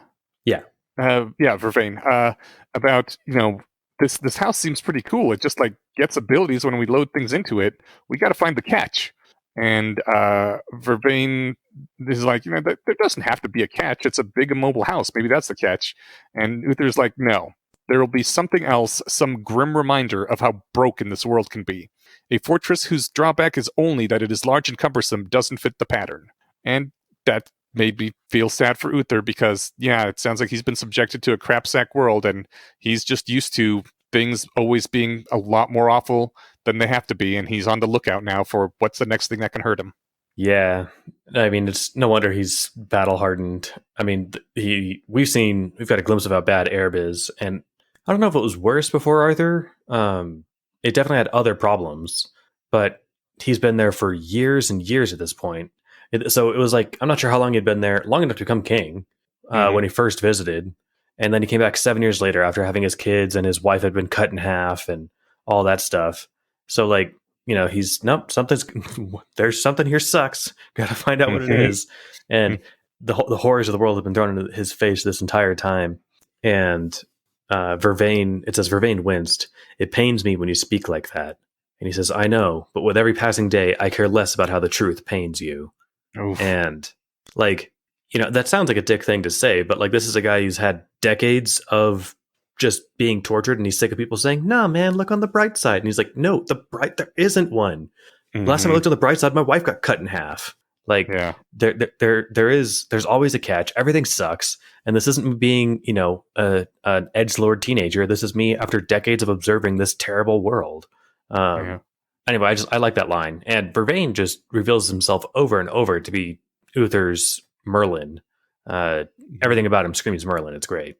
I think he's also blind, Vervain, or was blinded and healed or something. Yeah. It says he was blinded but then healed. But it left his eyes looking blind. And I know that at least the Lost Years of Merlin series I read, Merlin was blind but could see anyway. That was one of his things. Okay. So cool. I'm assuming that's some Arthurian legend leaking into Vervain here. That definitely sounds like it. yeah, Uther says, yeah, this world sucks, and I would have stopped when I became king if I could have, but there's just so much injustice in the world to correct, and so many threads to pull on, and I just pull that out because even with all this wearing on him and like turning his psyche into this kind of cynical thing, he's still fucking awesome and taking on heroic responsibilities to save the whole world because that's what he's got to do. And I see where Amaryllis like gets her stubbornness and dedication from. Like, it sucks, but this is the best thing to do, and no one else is around to do it, so I'm gonna do it as it has to be done. Like, it's fucking great. I just replied to that in the notes with "That's what heroes do." .jpg. Yeah, Yeah, from Thor. yeah. You know what I'm talking about, right? Do we have to play the clip for the audience? We can play the clip. It's not a great sound clip, but if you saw Ragnarok, he says it twice, and it's funny both times, and awesome. Oh, okay. Yeah. I don't remember the specific instance where he says that, but I mean, Okay. I kind of remember that sort of thing coming from Thor. Yay! Well, if you're gonna watch it again, no worries. Oh yeah, I mean, Until I'm you've sure it's memorized going to be every such a line. sacrifice for you. Yeah. Yeah. So Uther is like, okay, I have this awesome head in front of me that is really powerful. I'm gonna make it better and stronger. And the house is like, I do not want to be added to. And Uther's like, why not? And Kumduna at the time, Zona now, says it's difficult. There's too many things to see. And and Uther does not respect her wishes. He gets the Babelstone and gives the other end to Vervain, and they like speak really heatedly for I think an hour or more. And eventually Vervain is just like, fuck this, I'm out. And he nopes the fuck out of that house, and Uther begins loading it up with entads. And I don't like that. This doesn't sound great to me. It sounds like he's hurting a 2-year-old sapient being because I guess they don't have rights. Yeah, I mean, on the one hand, he reaches into his armor and pulls out those Babel stones, and I like how that's where it seems kind of sable-y, and so it kind of makes you wonder, like, what would happen if you tried to hit him while he's wearing it? So it sounds like dope ass armor. But B, and more to the point, like, your 2-year-old doesn't want a vaccine. It doesn't want to eat vegetables. You make it do it anyway. What you don't do is maybe fundamentally alter its psychology by like augmenting it with limbs or something that it doesn't want. But yeah, I understand Arthur's battle hardened, and he's like, look, yeah, I'm violating the wishes of this somewhat sentient house, but like we need this fortress to be super badass, and so I guess this is kind of what Dumbledore would have done. Yeah, I get. So, I mean, that's true. He definitely needs like more stronger tools for saving the world from the shit that keeps coming up. And I understand, like you're saying, his point, but like it still feels like a child is being made to suffer so that he can have this tool. And I know we've all read Omelas and we've all decided, yeah, I guess that's awful, but in the end, it's better than the alternative. But we're getting this story from the perspective of the child, right? This is from Zona's point of view, and it's really fucking hard not to sympathize with the child that's being feels like abused, made to feel pain. And I totally agree. Yeah, I kind of think that, like, when I said earlier about the untenable long-term pain that comes with the feeling that it didn't have to be this way, but everyone, it was done to me and fuck everything. That sentiment is what causes this desire to cause pain in others. I think maybe this is what caused her to be like that. The fact that Uther ignored her wishes and loaded her up and made her feel pain and changed her, and that is like where this deep resentment and wanting to lash out and hurt other things comes from. Like, I think the house might be evil because of Uther. I think you're right. He probably put one too many things into its brain. They only did live here for a year. If it stayed an awesome house, they would have stayed here forever, right? I'm assuming it turned evil, and that's like, okay, we broke it, we got to go. I'm guessing that's how this worked out. Okay. I don't think so. I think Arthur. Yeah, I think Arthur could have defeated an evil house. No, maybe he thought it'd be wrong to kill it, but he's like, okay, it's not a good house anymore. Like, not for us anyway. We got to get out of here. If we were just stopping at this chapter, I might agree with you. But like based on what is said in the next chapter, I think I don't know. I think that he just abandoned her. Yeah, maybe. And then what? She went crazy over the next 500 years alone. Yeah, Yeah, she was abused and then abandoned. Like that would make anyone really bitter and maybe make some people murdery. maybe. I mean, in that Especially when case, everyone that does come to visit you wants to plunder your halls. yeah. In that case, they might be able to just might not even have to sacrifice Ropey to warm up to make the house a better person. Like it's like a shelter dog, you know. Except you get to ask it like, what can we do to make you feel safe and comfortable? Yeah, Although Zona would probably resent the question and say, I'm as safe as I can possibly be. I'm a fucking badass. Fuck you. Watch. And I'll blow yeah. just blows his legs up or something. But I don't know. I guess I'm still on the fence about the ethics of what he did to the, again, for the greater good. Um, you know, he's doing he's doing a bad thing again, for the greater good. I can't get that out of my head because I'm thinking of Dumbledore. Right. He killed Harry's parents. He killed his pet rock, which caused that child some grief and altered his psychology forever. He and in addition to all the other 1,000 things he did to twist fate to be in the one way it could be to not end the world. Like I see. Yeah, but Dumbledore was cheating. He had like all this prophecy and shit that told him, "Oh, it has to be this way, or the world will end." He had like the Doctor Strange 13 million universes excuse. Like Uther doesn't. Uther is just experimenting on a child, and it's causing the child pain. And I mean, I realize he doesn't have any other choice. He doesn't have like lab animals he can experiment on. This is the only entity in the world that can do this, but still feels, I don't know. He might have something akin to Dumbledore's prophecy. There's a good chance, I think, that he has a quest, and the quest description says, congratulations, you've succeeded in. I mean, it could have been, the same quest name, a place of our own, or something, and the updated description could say, congratulations, you've secured the house. Now it's time to fortify it with any entides you can to turn it into the best fortress possible. And yeah, but like he's like, he doesn't have to do all his quests. Like June has the micro Hitler achievement and the 7 keys for 7 locks achievement. He doesn't have to pursue them. those are achievements. Oh well, he has. Doesn't he have a murder quest? He's like murder 9 million Dorses or something. Yeah, he's got the Doris quest, which I'm not convinced he's not going to do yet. So, I mean, unless he never gets around to it, I have every reason to expect that at some point he's going to do it. And they might be especially really if Doris evil turns out to be evil, and he'll be making the world a better place. That's true. It sure sounds like people don't like Doris Finch.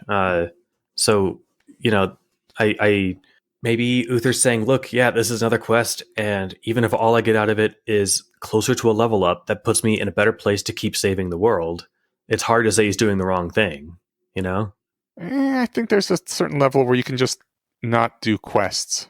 Yeah. I mean, he does seem pretty OP at this point. And this is probably what him and Vervain talked about for that hour. This is probably why it took him an hour and it got all heated and shit. So that's what I really am curious about with the Babel Stones, because unless the conversation was, look, man, I got a quest for this, I need to level up, and Vervain's like, no, you can't put all your emphasis on XP and getting more powerful. There are things that are more important than that. But that would mean that he'd had to have confessed his game layer stuff to Vervain. So I could see it maybe going to like the mysterious old wizard thing, because I this is in my notes a little later, but Vervain appeared like at the very beginning, right? Like he was the very first I don't want to say NPC, but the very first like companion.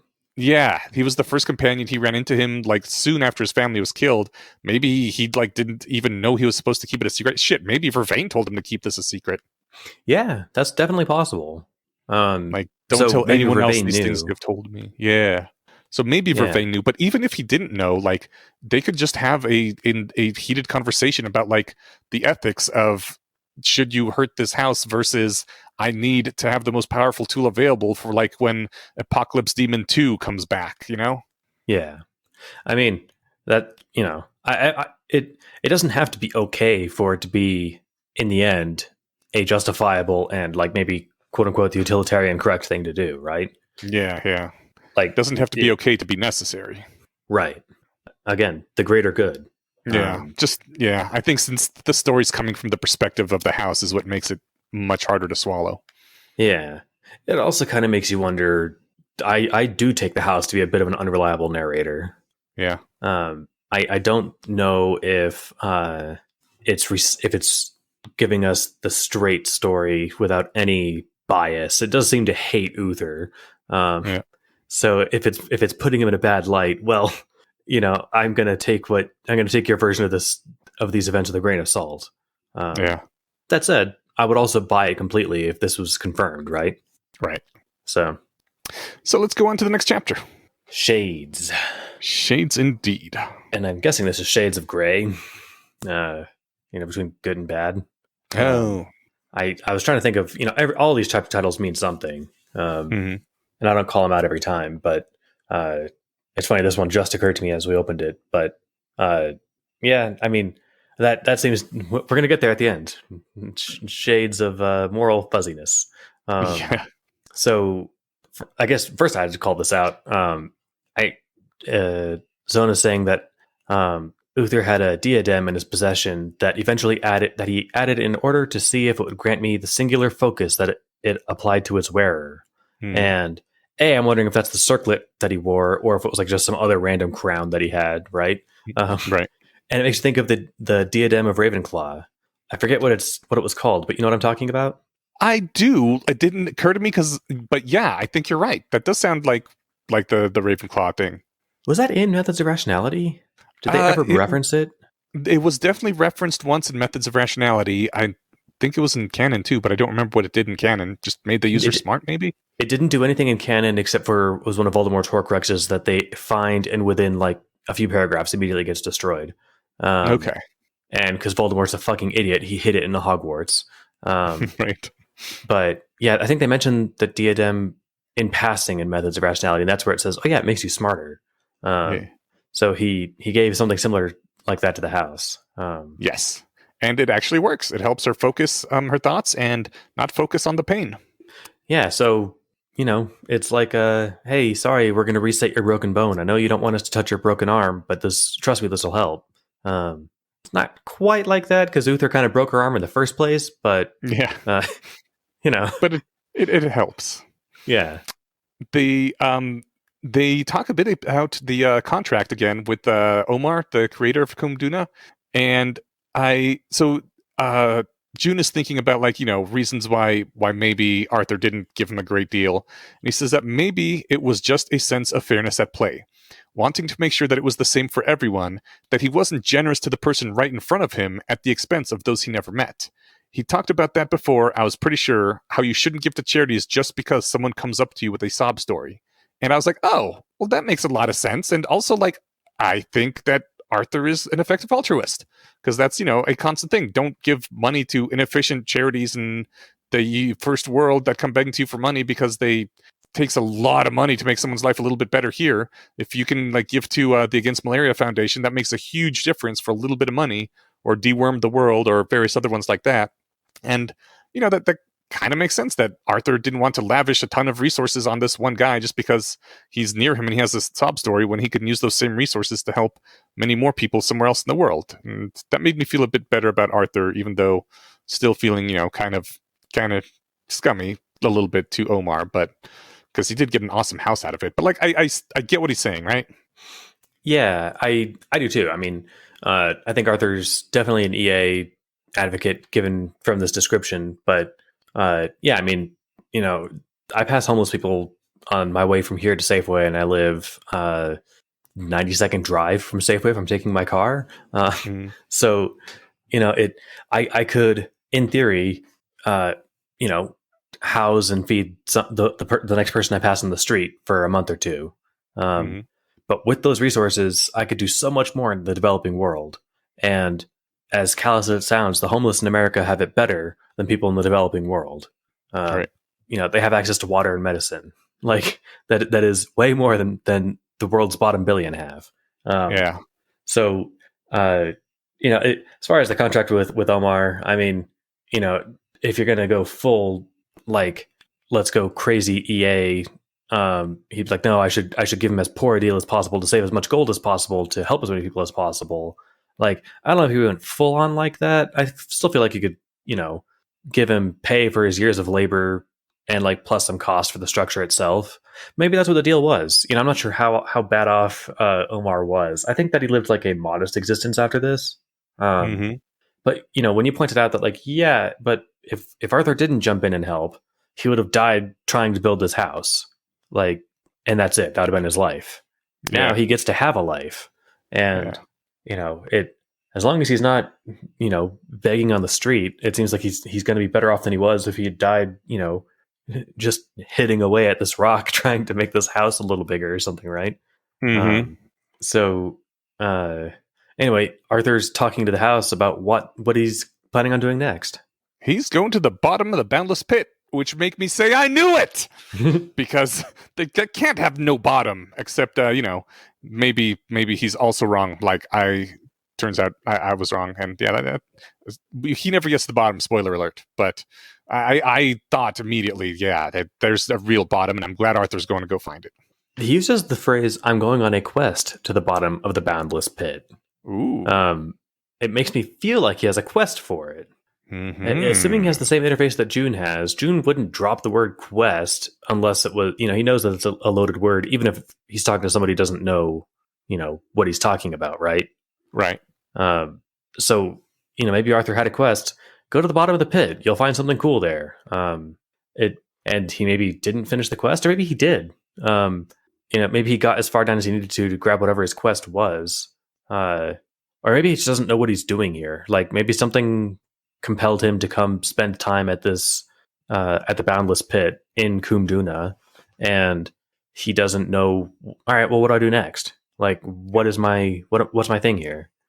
Based on how bummed he is at the end of his month-long dive, I don't think he got to the bottom. And like just based on everything he says in this chapter, I get the feeling that he's having very much a sort of existential crisis. And I don't know, maybe he did have a quest to get to the bottom of the pit, but whatever he was trying to get out of that, I don't think he got it.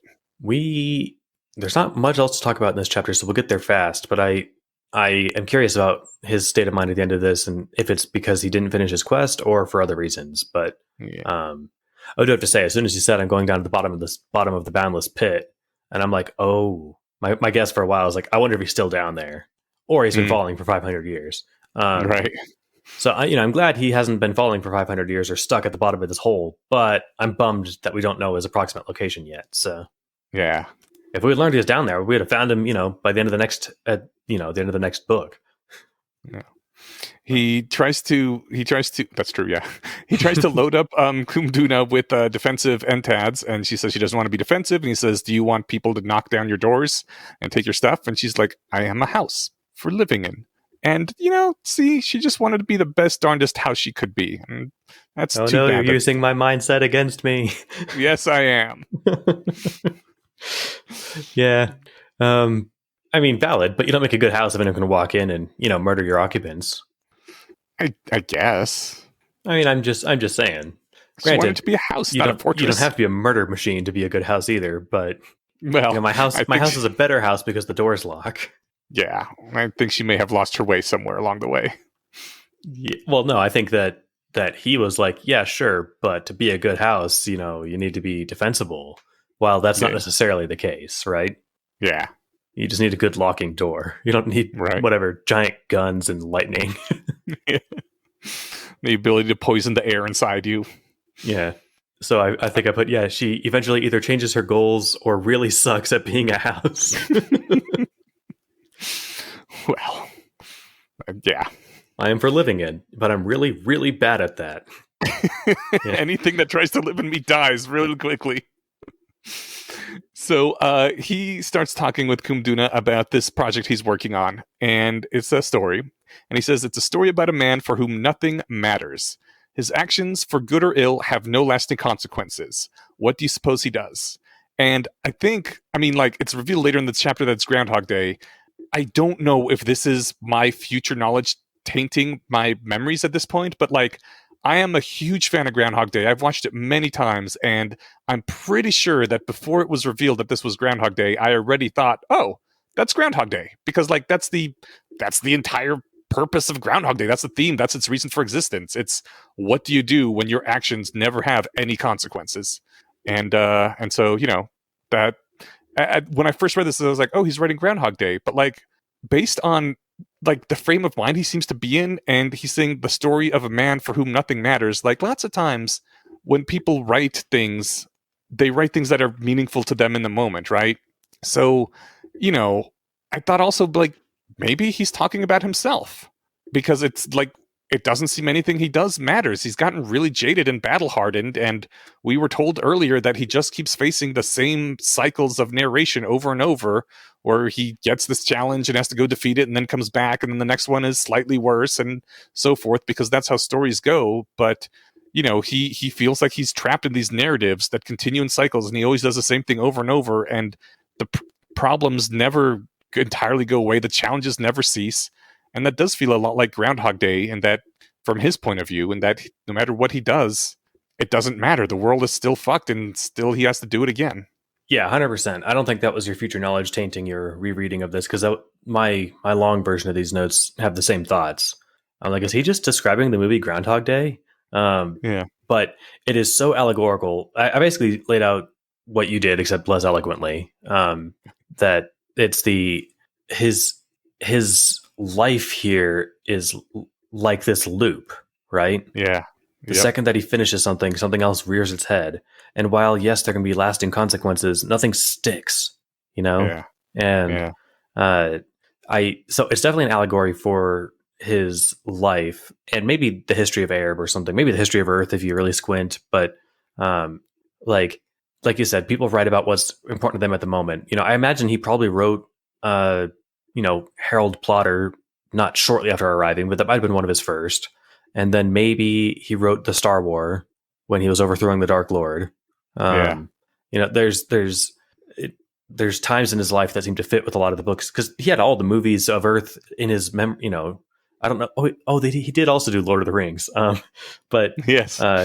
So he could have done any number of things, and so right now he's thinking Groundhog Day because his life has Groundhog Daying basically. Yeah. I think that anyway, I had the same thing back and forth of like, is he just talking about Groundhog Day? No, it seems like about this, but there's the other thing about that where he wants it to have meaning. Yeah. And the movie explicitly, I think, doesn't. Like it's fun and funny, but like I feel like it would have been a much less satisfying movie if at the end it explained why he was Groundhog Daying. And it's like, congratulations, you broke the curse. You just needed to find true love. Like it's kind of implied that that's what happened, but I'm really glad it didn't just like come out and say it. Well, I don't know. I somewhat disagree. I mean, I guess like implied is, it's true that it doesn't like come out and say, and here's the moral of the story, but like I absolutely think Groundhog Day has a moral.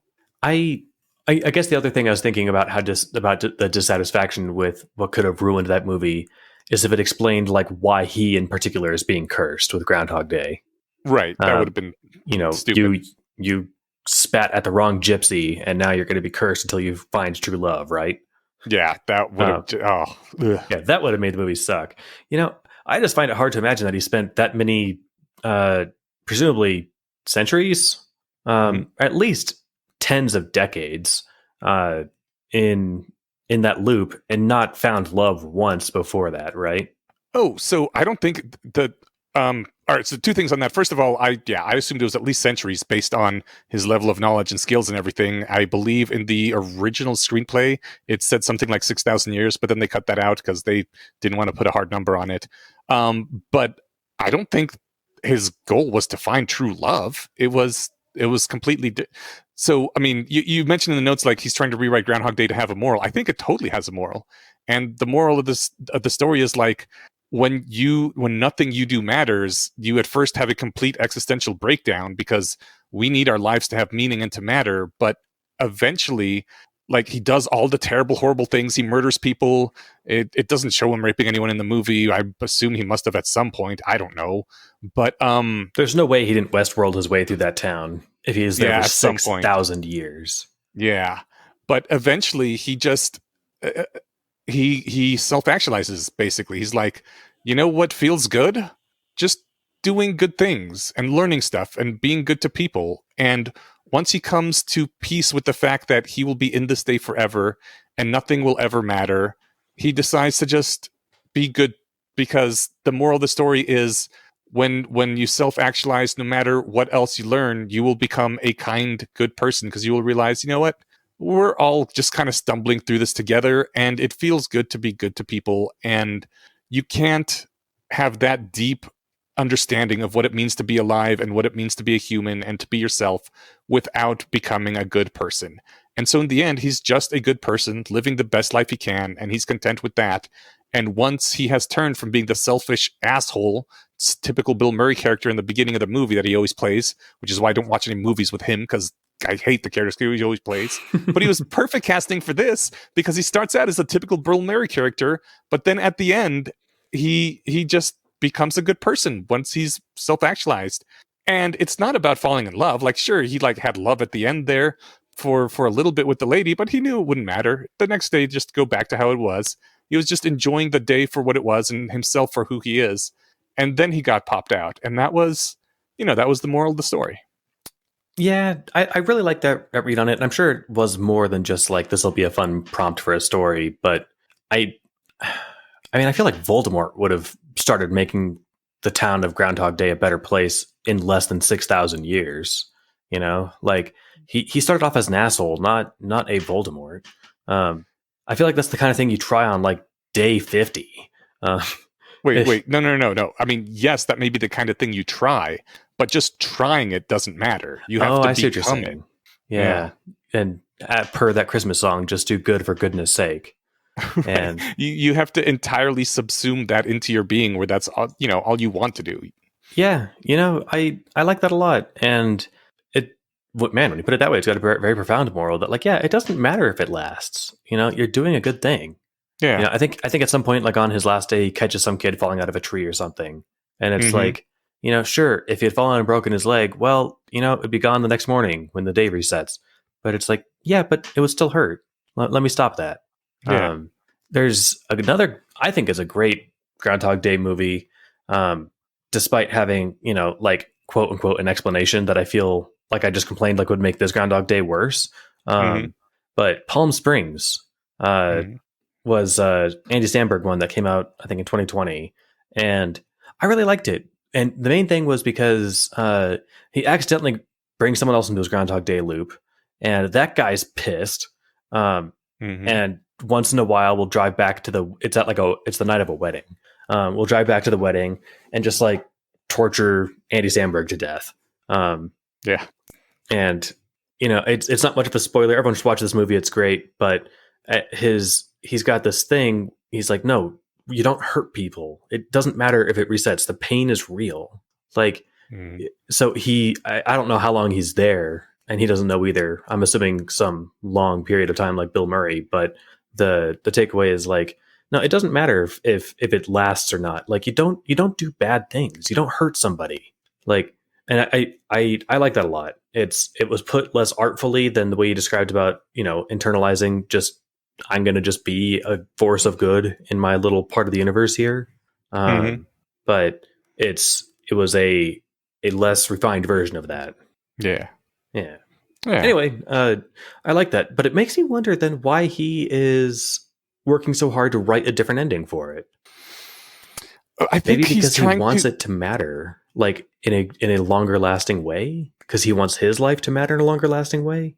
Well, I think it's because he feels like he's stuck in a Groundhog Day loop, and he doesn't think that he's going to get to that place. I don't know. Oh, he's not going to break out of the loop, so what do you do? Yeah. Well, you know what you do. You make the world as good a place as you can, Arthur. Like that, you saw the movie, and you're smart enough to have got it. You didn't have to be like me and assume there was no moral to it. Well, but he is trying to make the world as best as he can, and it keeps wearing on him and being endless. I feel like he was trying to write a different ending. Yeah. And you're right. It's an allegory for his life, but I don't know what ending he was going for that would have been better than, why don't I just do the best I can to make the world as good as I can? Like, what more can you try and do? I mean, not much, but that probably doesn't feel very satisfying to him. He doesn't want to keep doing this forever. And like, I think the thing about Groundhog Day that he's unsatisfied about is that his day does end eventually, and Uther doesn't think his ever will. Yeah. At the very least, his isn't quite as hellish as real Groundhog Day. Like every time he stops some horror from ravaging a town, every person that isn't killed by that horror is somebody that he saved that gets Yeah. to go on and have a life, right? Yep. So I mean, yeah, he's doing unequivocal good, whereas like Bill Murray, the good he's doing every day is totally equivocal. Right. Because it just gets erased. Yeah, it's tough. He had this great like he pitches this quandary to the house. What would he says? I have to imagine that he would try something heinous. He's describing like his Groundhog Day character, just to see whether that thing would lift his curse. And from there, where does he go? What redemption is possible for him if he decides to go back to being good?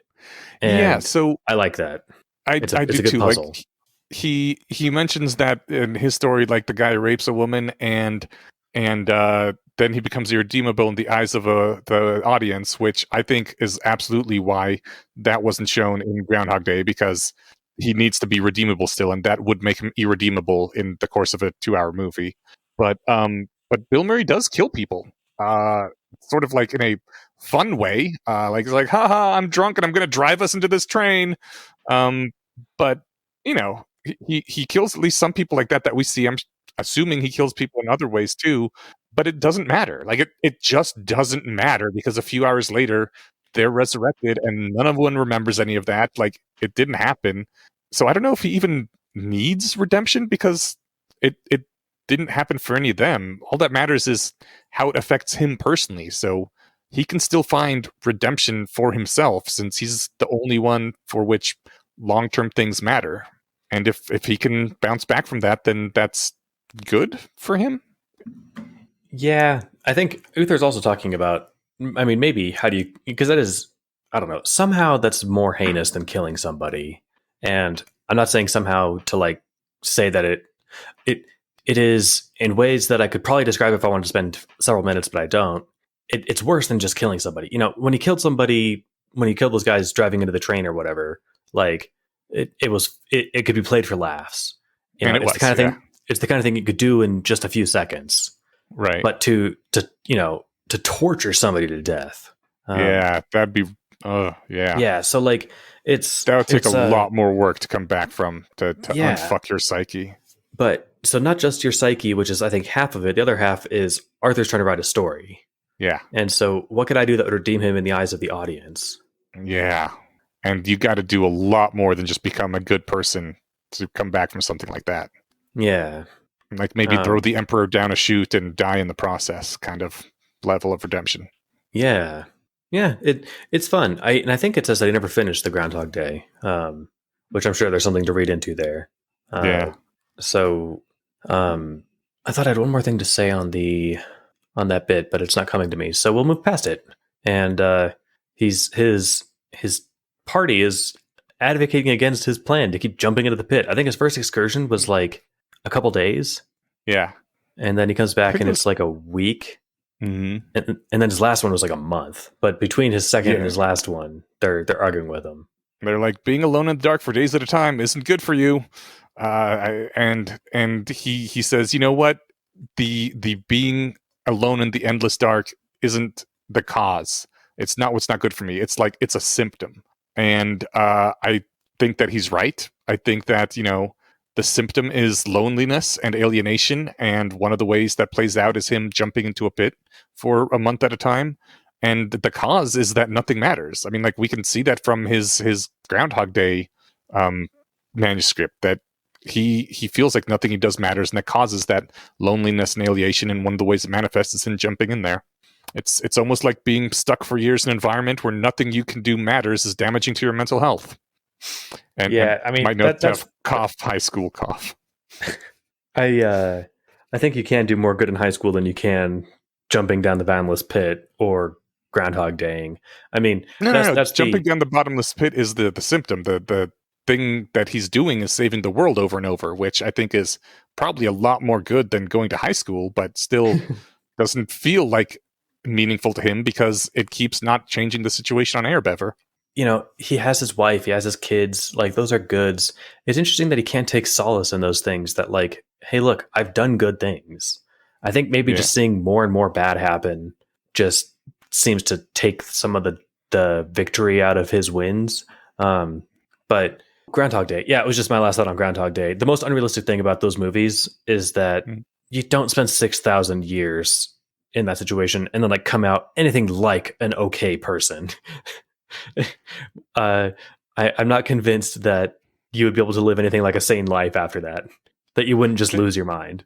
I mean, they did take out the actual number. I do think it'd have to be at least centuries, but I think the whole part. I mean, part of the thing is that he's not a normal person when he comes out of that, and depending on how you look at it, he might not even be sane, but he's completely at peace with himself and with doing, just good all the time. I don't know. Maybe that's not a functional person in a normal world.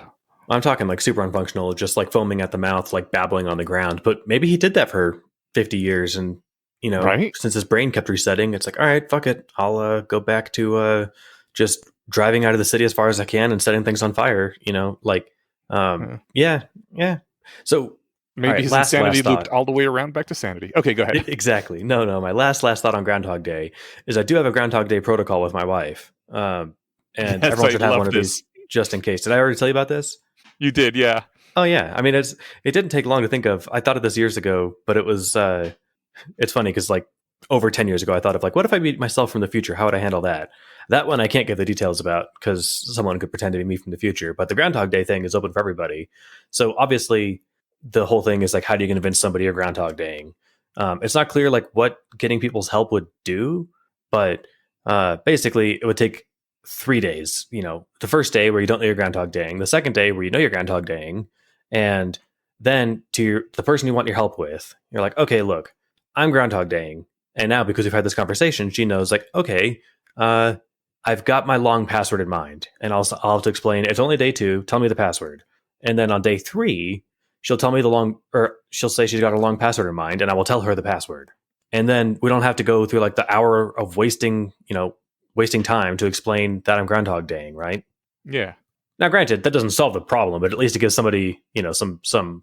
I can skip that argument every day to try and convince her that I'm Groundhog Daying. So, Yeah, which would just get tedious after the, 20,000th time. yeah. One of these days, I've also wanted to do like when I used to take the train to and from work, there'd be people there like holding a ballot, be like, "Hey, do you have time to like sign this thing to vote for whatever thing?" I've always kind of, or like, "Do you have time to talk about the whales?" Like the whatever charity people like Arthur was talking about. I've always kind of wanted, but it would be like rude and dismissive to be like, "I'm sorry, I'm Groundhog Daying," like and just keep walking. Yeah. That would be I might try that at some awesome. point, though. Yeah. Yeah. I don't think I mean, it certainly wouldn't be the meanest thing that they've been told, and I think it would be funny enough to make it like less than just rude. But I yeah. think that would be fantastic, and if you ever do it, I want to know about it. I might glance back, but like I'm not going to stop for the conversation. I'm busy Groundhog Daying, but I'll try it at some point. Yeah. All right. Okay. I'm willing to skip all the blue that I have down to the next green. You want to jump to the next green thing? Yeah, it's basically just oh no, wait, we got to talk about this part. Huh? Uh, okay. Let me take a quick. Yeah. Go ahead. We did briefly talk about how he might have clued Vervain into the Quest business, right? Yes, and And then this was your evidence for that. Yeah, the Vervain says the connection is strong, unbreakably so at this point, which leaves half of this quest complete. Which, if Uther is using the word quest, I can kind of see that like an in-joke to himself, especially since he left some in-jokes to himself, like changing the Emperor's name to Reagan. But like, if Vervain is using the term, this leaves half the quest complete, I'm like, it sounds like maybe he knows, and maybe he's one of the few people he told. And that was when I came up with like, oh, he was the first person he met and everything, and maybe that's why the one person who knows is the mysterious old wizard, who is probably the most capable of keeping secrets person on the planet, really. Yeah, At least like the Dumbledore. fiction. Exactly. Yeah, I like that a lot. And the connection that he's talking about is like, yeah, no, we've got the house. He said I think Montran said, he wanted us to take the house so he could claim it. And he's like, it's been claimed. So that's half the quest is done. Yeah, I like that. I'm with you. That is a good insight. I also just don't know how he could make it through without explaining to somebody what's up. Yeah. You got to be honest with somebody. But there's one question I had for you too. So Uther shows up after his month in there, and he like shambles over to the closet and throws in a blanket, and then goes to bed and lays there for a week because he's recovering from using something that let him stay up for a month, right? Yeah. So when you throw things in the closet, it becomes a part of the house's power. Now, Yes. any blade that you swing in the house can do butterflies, etc. Right? Yeah. Why in the ever loving fuck don't they just give Amaryllis a blanket to hide under in the time chamber? Because apparently it takes care of all of your other bodily needs. He doesn't need to eat or poop while he's sleeping under a blanket, Yeah, and just like put her to sleep for 9 months or just have her go to sleep. Right? for Oh in the yeah, they time could chamber, sedate though. her. Yeah. I was thinking that. Yeah, so I guess they need to sedate her, which I think the house threw the idea out before, but it didn't. They probably thought it was torture, but yeah, she So, could just lay yeah, there and sleep. right. I think that's totally an option, and I think you're right that the house threw it out. Someone threw it out at any rate. It must have been the house because everybody else thought that was like gross and morally reprehensible or something. And maybe it's just like me being a male who has never had a child, but like I didn't understand exactly why that is so morally reprehensible, but I don't know. Like Alexander Wales is an actual father, so maybe there's something really important about being conscious and bonding with the thing that's growing inside you so that at the end of the process it feels like your child as opposed to some alien cancer thing that you're popping out now. I don't know. I think it's an absolute possibility they could do this, and they quickly rejected the idea. I think that the house threw out the idea in the middle of describing all of like the insane tortures it's done, and so they probably were like, all right, well, there's some monkey paw to this that you're not describing. Like you're talking about something horrible. To me, it just sounds like the perfect solution. I mean, I don't think that there's anything. There might be about bonding with the body growing inside you or whatever, but like she's not going to like mother Solace for the rest of her life, right? She's just rearing her to some level of self-sustaining. Yeah, I don't understand why it would be so distasteful to do that, but I don't want to be too presumptive in my male privilege or whatever. No, I just think that the house or Zona tossed the idea out without context before they even knew really how she worked. So I think that it was just like they're like, oh yeah, that's some crazy torture thing. You're talking about some stasis, torture. Which in the context of everything else Zona was saying, that would have been my guess too. That was my guess actually when I was reading that. But I think on a reread, like no, just skip the time. I mean, is it important to bond with your fetus? Sure. If you're going crazy from 9 months of being stuck in a room and just trying the mundane property of meth that you pulled out of the backpack, like that's probably worse on the baby. Right. So I feel like that's a solution to the problem. Let her go in there, give her a heavy sedative, and let her nap it out for 7 months. She doesn't have to worry about any physical fatigue or bed sores either, or like atrophy. So it just sounds like a great nap. Which, frankly, I would sign up for that shit. Are you kidding me? For 9 months, though? It doesn't matter how long I'm unconscious. If I woke up feeling well rested and it only took me a couple hours, or if it took me the course of a night, what is it, a day, a minute? A minute, 24 hours, whatever. Yeah. If I slept for several years, woke up no worse for the wear. Oh, no, wait, I would age. Yeah, you would lose those years of your life. Yeah. Yeah. Okay. Yeah. So I guess it would depend on if it's better to lose that time than to. I mean, if you're suffering through that time and it's better to just have it erased from existence rather than suffer through it, then that would probably be a better idea, and maybe then they would go for it. Yeah. Thank you. That is the insight that I think I was missing here. That makes this a choice that Amaryllis won't take unless she's losing her mind. That is lost productivity time. Right? She could be making the next microchip transistor thing. Yeah, she's going to come out of there with an Apple computer at the end of the 9 months, and if she was asleep the whole time, she'd come out with nothing but a baby. So yeah, maybe she'll sleep through the last when you month, can have a computer too. Why not have both? So yeah, there was one last thing from Vervain that seems to let on that he knows more than the average person in the group. He's talking to the house, and he says, "Yes, I've read through Arthur's books."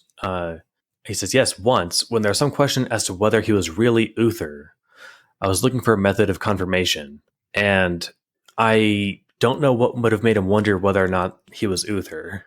Or if there was some other Uther that Arthur replaced, or maybe there was like a doppelganger situation or something.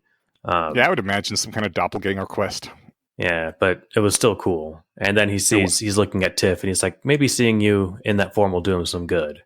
So it seems to know that he has some idea of what Kansas is. That's a good point, because why else would he say? Well, maybe he went through his notes too, but then And saw the drawings. Yeah, but then why would? Well, maybe not. Like, I don't know. It could be. It's definitely a clue that he might know things. Yes, but it's still like a deniable clue. Yeah. Yay, clues. So, all right. Arthur wakes up from his week-long nap and then goes to pee like Austin Powers in the second Austin Powers movie. Right. And let's see here. Okay, this is. I'm just gonna jump to the thing. Should I just jump to the thing? Yeah. All right. So he's looking at Kumduna and her new Tiff form, and he says, "You can apply force. Can you apply force in concert with the visual illusion?" And as soon as I read that, I immediately did not like where it was going. Yeah, I saw where it was going. The line before that is context, because he's sitting there, he wakes up and he's like, "Oh, you look like that." Like, okay, that's weird. And he's just like, I'm just an old man who wants to go home. And he's not. He's in his 30s. But he's been through several lifetimes of adventures and cruelties, and he feels like an old man. Yeah. And so Kumduna asks him, who was she? And he's like, no one, a childhood friend. And like, it's heartbreaking. And so then, hey, can you, so this is where I pulled out in my notes. I was like, I said I reserve the right to 180 my position if he made the castle a fuckable sex robot that looked like his childhood crush. But this isn't like that exactly, right? Isn't it? No, for a couple important reasons. Like he didn't build it with the intent of like, I can build a copy of my high school crush and fuck it. Right. It was not that sinister. He also didn't choose the form, like he's in a tough spot. He's been in such a tough spot that he spent a month falling in the dark trying to find meaning in his life. And wakes up from that, and who does he see but a relic of his home? And he didn't say, "Hey, can you try and look like this girl from my drawings?" It just happened, and it's it is super sympathizable. So like I'm having a hard time disliking him for this. I feel a little differently, but for like different reasons. June says that this felt like child abuse to me somehow, and because it was not very mentally developed. It was a thing that he had raised, and it did feel kind of gross. But like she points out, like she doesn't have a body really, aside from the entire house. She doesn't have a concept of one. This didn't hurt her in any way. So like I think it's gross to us because we think of it as kind of gross. But honestly, the forced NTAD absorption felt like it was much worse from her point of view than any little fiddly force feedback thing that Uther did, and that was the big violation. And I thought maybe this scene here was like a way to make us, the audience, viscerally feel this what she was feeling during the whole forced NTAD absorption thing, because like that doesn't hit us on emotional level. We're like, okay, so NTADs are forced into you, that kind of sucks. But like this, we have this instinctive, inbred aversion to, and drawing the parallel between those two is like, this is what it felt like for her all the time she was having the NTADs forced into her, was, I think, a really smart way of Wales translating that emotion for us. Maybe because I was kind of squicked out by it, I gotta admit. I like where your head's out on the meta level. I just put like that. I thought it was awesome writing to make this morally ambiguous. I mean, if you get a sex robot that is capable of satisfying your needs, and like being enjoyable to have sex with, it's going to have something like the capacities of a human 2-year-old, maybe, right? Like if not smarter. I mean, It it could have it the capacity of a human adult as long as like it likes what it's doing. That's fine. it doesn't seem like the house minded. Yeah. I guess the fact that it felt like it was his almost dog that he raised up to be a child that he then rose to be an adult that made it feel weird. And then he's teaching it like how to have sex with him. It felt the whole thing felt a little strange to me. Don't get me wrong; it's not morally white. I mean, it is. It Yeah. is. It's shades. But like, I think that I think we're typical minding too much into the castle, the house. Like it. It doesn't have. It's not like a dog. It's not like a 2-year old human. It has a drive. Its drive is to be a good house. Like Yeah. it's more base than a brain damaged house elf. Like Yeah. it doesn't It also have any, like, how could it be violated? It doesn't have anything like that, you know? right. Yeah. And at this What were you- point, it feels to me like it has an intelligence of an adult. So it should at be. this point, 500 years later, it does. At this point, it was still having trouble talking. It's forming its own thoughts, but they Yeah, seem to but be the kind fact. of to the end of, like, how do I best serve as being a good house? Slash, can I do that without being uncomfortable? Because now I'm sapient. Um, Yeah, but the fact that it's less developed makes it seem worse. yes and no.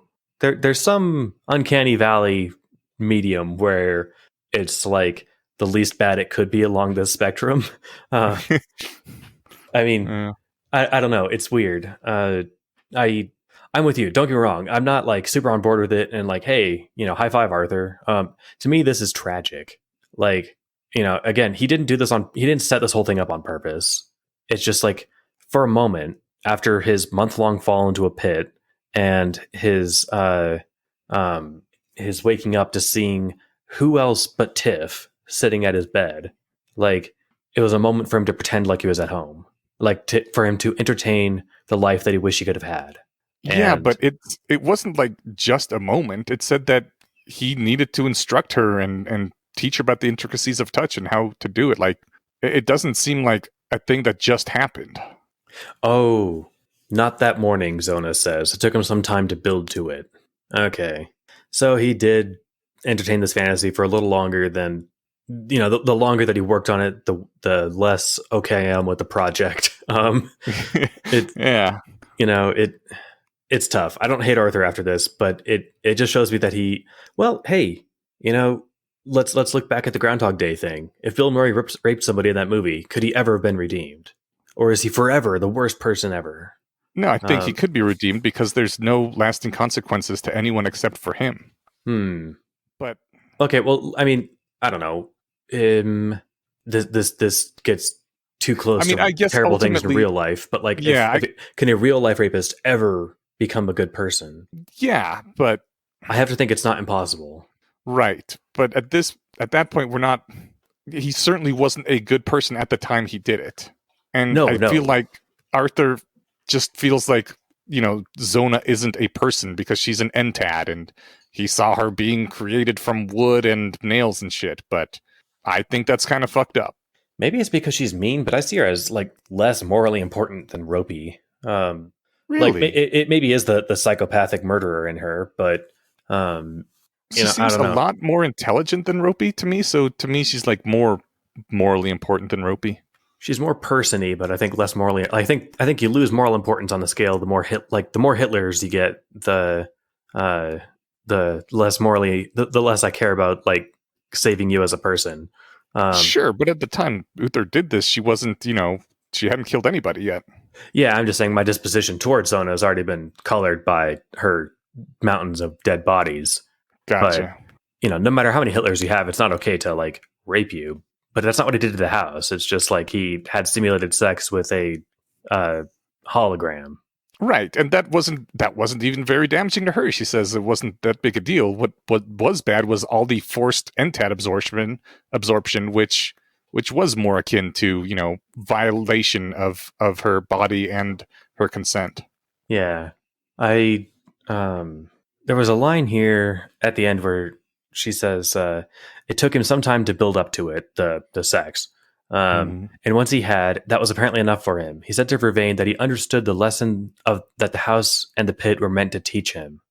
Yeah, and do we know what the lesson was at all? Because I have a guess, I guess, but I don't think it's a great guess. Yeah, I don't know. And I realized I skipped past one of your notes. Sorry, I was looking at the text trying to find how long it actually took him to do the thing. But yeah, I mean, so he after he apparently was successful in not coercing, but teaching the house to have sex with him, he apparently like threatened it, saying, "Look, never tell anybody. Stop looking like Tiff." It freaked him out. I think the success of this project, right? And then she says he tossed me aside. He left the house. He never came back. He abandoned her after he'd done all this to her, and she just wanted to be a good house. Yeah, yeah. And sorry, because I think that's really fucked up. I think that's probably why she went all murdery. Yeah, you had said that. Because earlier I was like, I wonder if he left because she became murdery, and you're like, no, we learned later. And I was like, did we? And yeah, you're right, we did. He tossed her aside once I had served his purposes. That said, we don't know that he left this morning and that he never came back. It seems like I think he did probably, but soon after anyway. Yeah, his purposes I don't think was just building a TIFF sex robot here to pump and dump and then go on his merry way. Yeah, I don't think that was his purpose at all. It's just how it turned out. Yeah, the lesson that the house and pit were meant to teach him. I mean, the way that I'm thinking is, maybe there is no going home. That's my best guess. My if we're gonna substitute lesson for something else, it could be like, oh yeah, he completed the quest, and that made him feel even grosser about it. Maybe he got an achievement. House fucker. That would sure, kind of to any extent that he is able to enjoy himself while trying to not be Uther, but to be the Arthur that he wished he could have been. To have that notification pop up on his eyes, would have been like, okay, fuck this place. I'm pissed. Like, I'm getting the fuck out of here. Forget this whole hellhole. We're never coming back to this pit. That's my guess, though, is that if there was a lesson, it's that there is no escape. Like, this is your fate. What's your guess? I mean, I think it's basically that as well. That like he was feeling all these emotions and wanting to go back, and then he even found Tiff, and then he had sex with her, and it was still just empty. He was empty, and it was meaningless, and the pit's empty, and there's nothing there. And I almost feel like he internalized meaninglessness at that point. He's like, oh, I get it. Nothing matters for real. All right, guess I'm gonna go save the world now, because what else can you do? Everything is meaningless. I've been thinking about life and meaning lately, and it's much too late in the night for me to digress into it, but I get how he's hopeless. He's been through hell. But his life is way less meaningless than Bill Murray's in Groundhog Day. Yeah. And I it's hard for him to appreciate it because one hellish nightmare rears its head after another. But man, it's not so bad. I don't know. I guess he could have just been going through like a particularly dark period of his life. Maybe that was right after his wife got cut in half or something. Yeah. And it's, I mean, there's also the it seems like every time he goes on a new campaign quest or something, he has sex with somebody, right? And this he's just like, God, fuck my life, Yeah. Well, it's a bummer. It's a lot to digest, and June could use the time for that. He does. I think he sits down on the ground and he says, I need some time, just some quiet with, some time alone.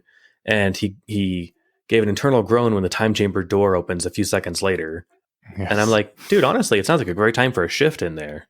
Like, Amaryllis, when she came out before her last trip in, she made an audio recorder during her last shift.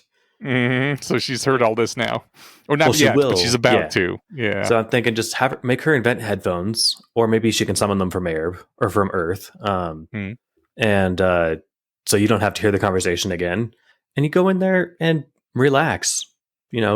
Meditate on this shit for a month. I hope that's what he does. Yeah, maybe talk it over with Amaryllis too. Yeah. God, Okay, I really hope that's where we're going. So, speaking of being hyped for the next chapters, do you have any final thoughts on this week's stuff? No, that's everything. All right. Well, I'm excited then. So, Hell yeah. let's move on. We are going to be reading chapters 93 through 96, which is 4 chapters again. 93 is Bottle Episode. 94, Grace. Got to put a pin in this. Sorry. Okay. Bottle Episode is a great trope. Yes. There's an episode of Community called Bottle Episode where Abed said, "Oh, it's a bottle episode." Nice. It's where most of the same part of the cast hangs out in one usually cheap set for basically or the entire episode. Yeah. And that sounds like he's going to spend a month with Amaryllis. It certainly sounds suggestive towards that. Bottle episode. We got a bottle episode. I think that's how Abed was all excited about it. Yeah. Okay, so 93 Bottle Episode, 94 Grayscale, 95 Time Enough, and 96 A Portrait of the King as a Young Man. Oh, damn. That sounds like a lot of fun. Well, let's get started. Alrighty. Cool. You can do that. I will get started on cutting this episode down a little bit because holy shit, this is another really long one. Well, I hope people enjoyed it. I enjoyed, don't cut out our digressions or conversations. I enjoyed those and they were worth the time. No. Yeah, I won't. So usually I say this is Alexander's game, we're just playing it. I was going to say this is Alexander's house, we're just fucking it. But that works for this week. Okay, I didn't know if that was a little uncouth, but it stays. Okay. It does. All right. Well, Cool. If you felt like that earned $1, we've got a Patreon. If you felt like it earned $2, go find Alexander's on. You can click the link on ours or search for him on Patreon and give him some money too. So, and we also give him 15% of what we get, so there's that as well. That's right. But yeah, thanks, support us, review us, all the good stuff. You guys are great, and we'll see you next week. See ya.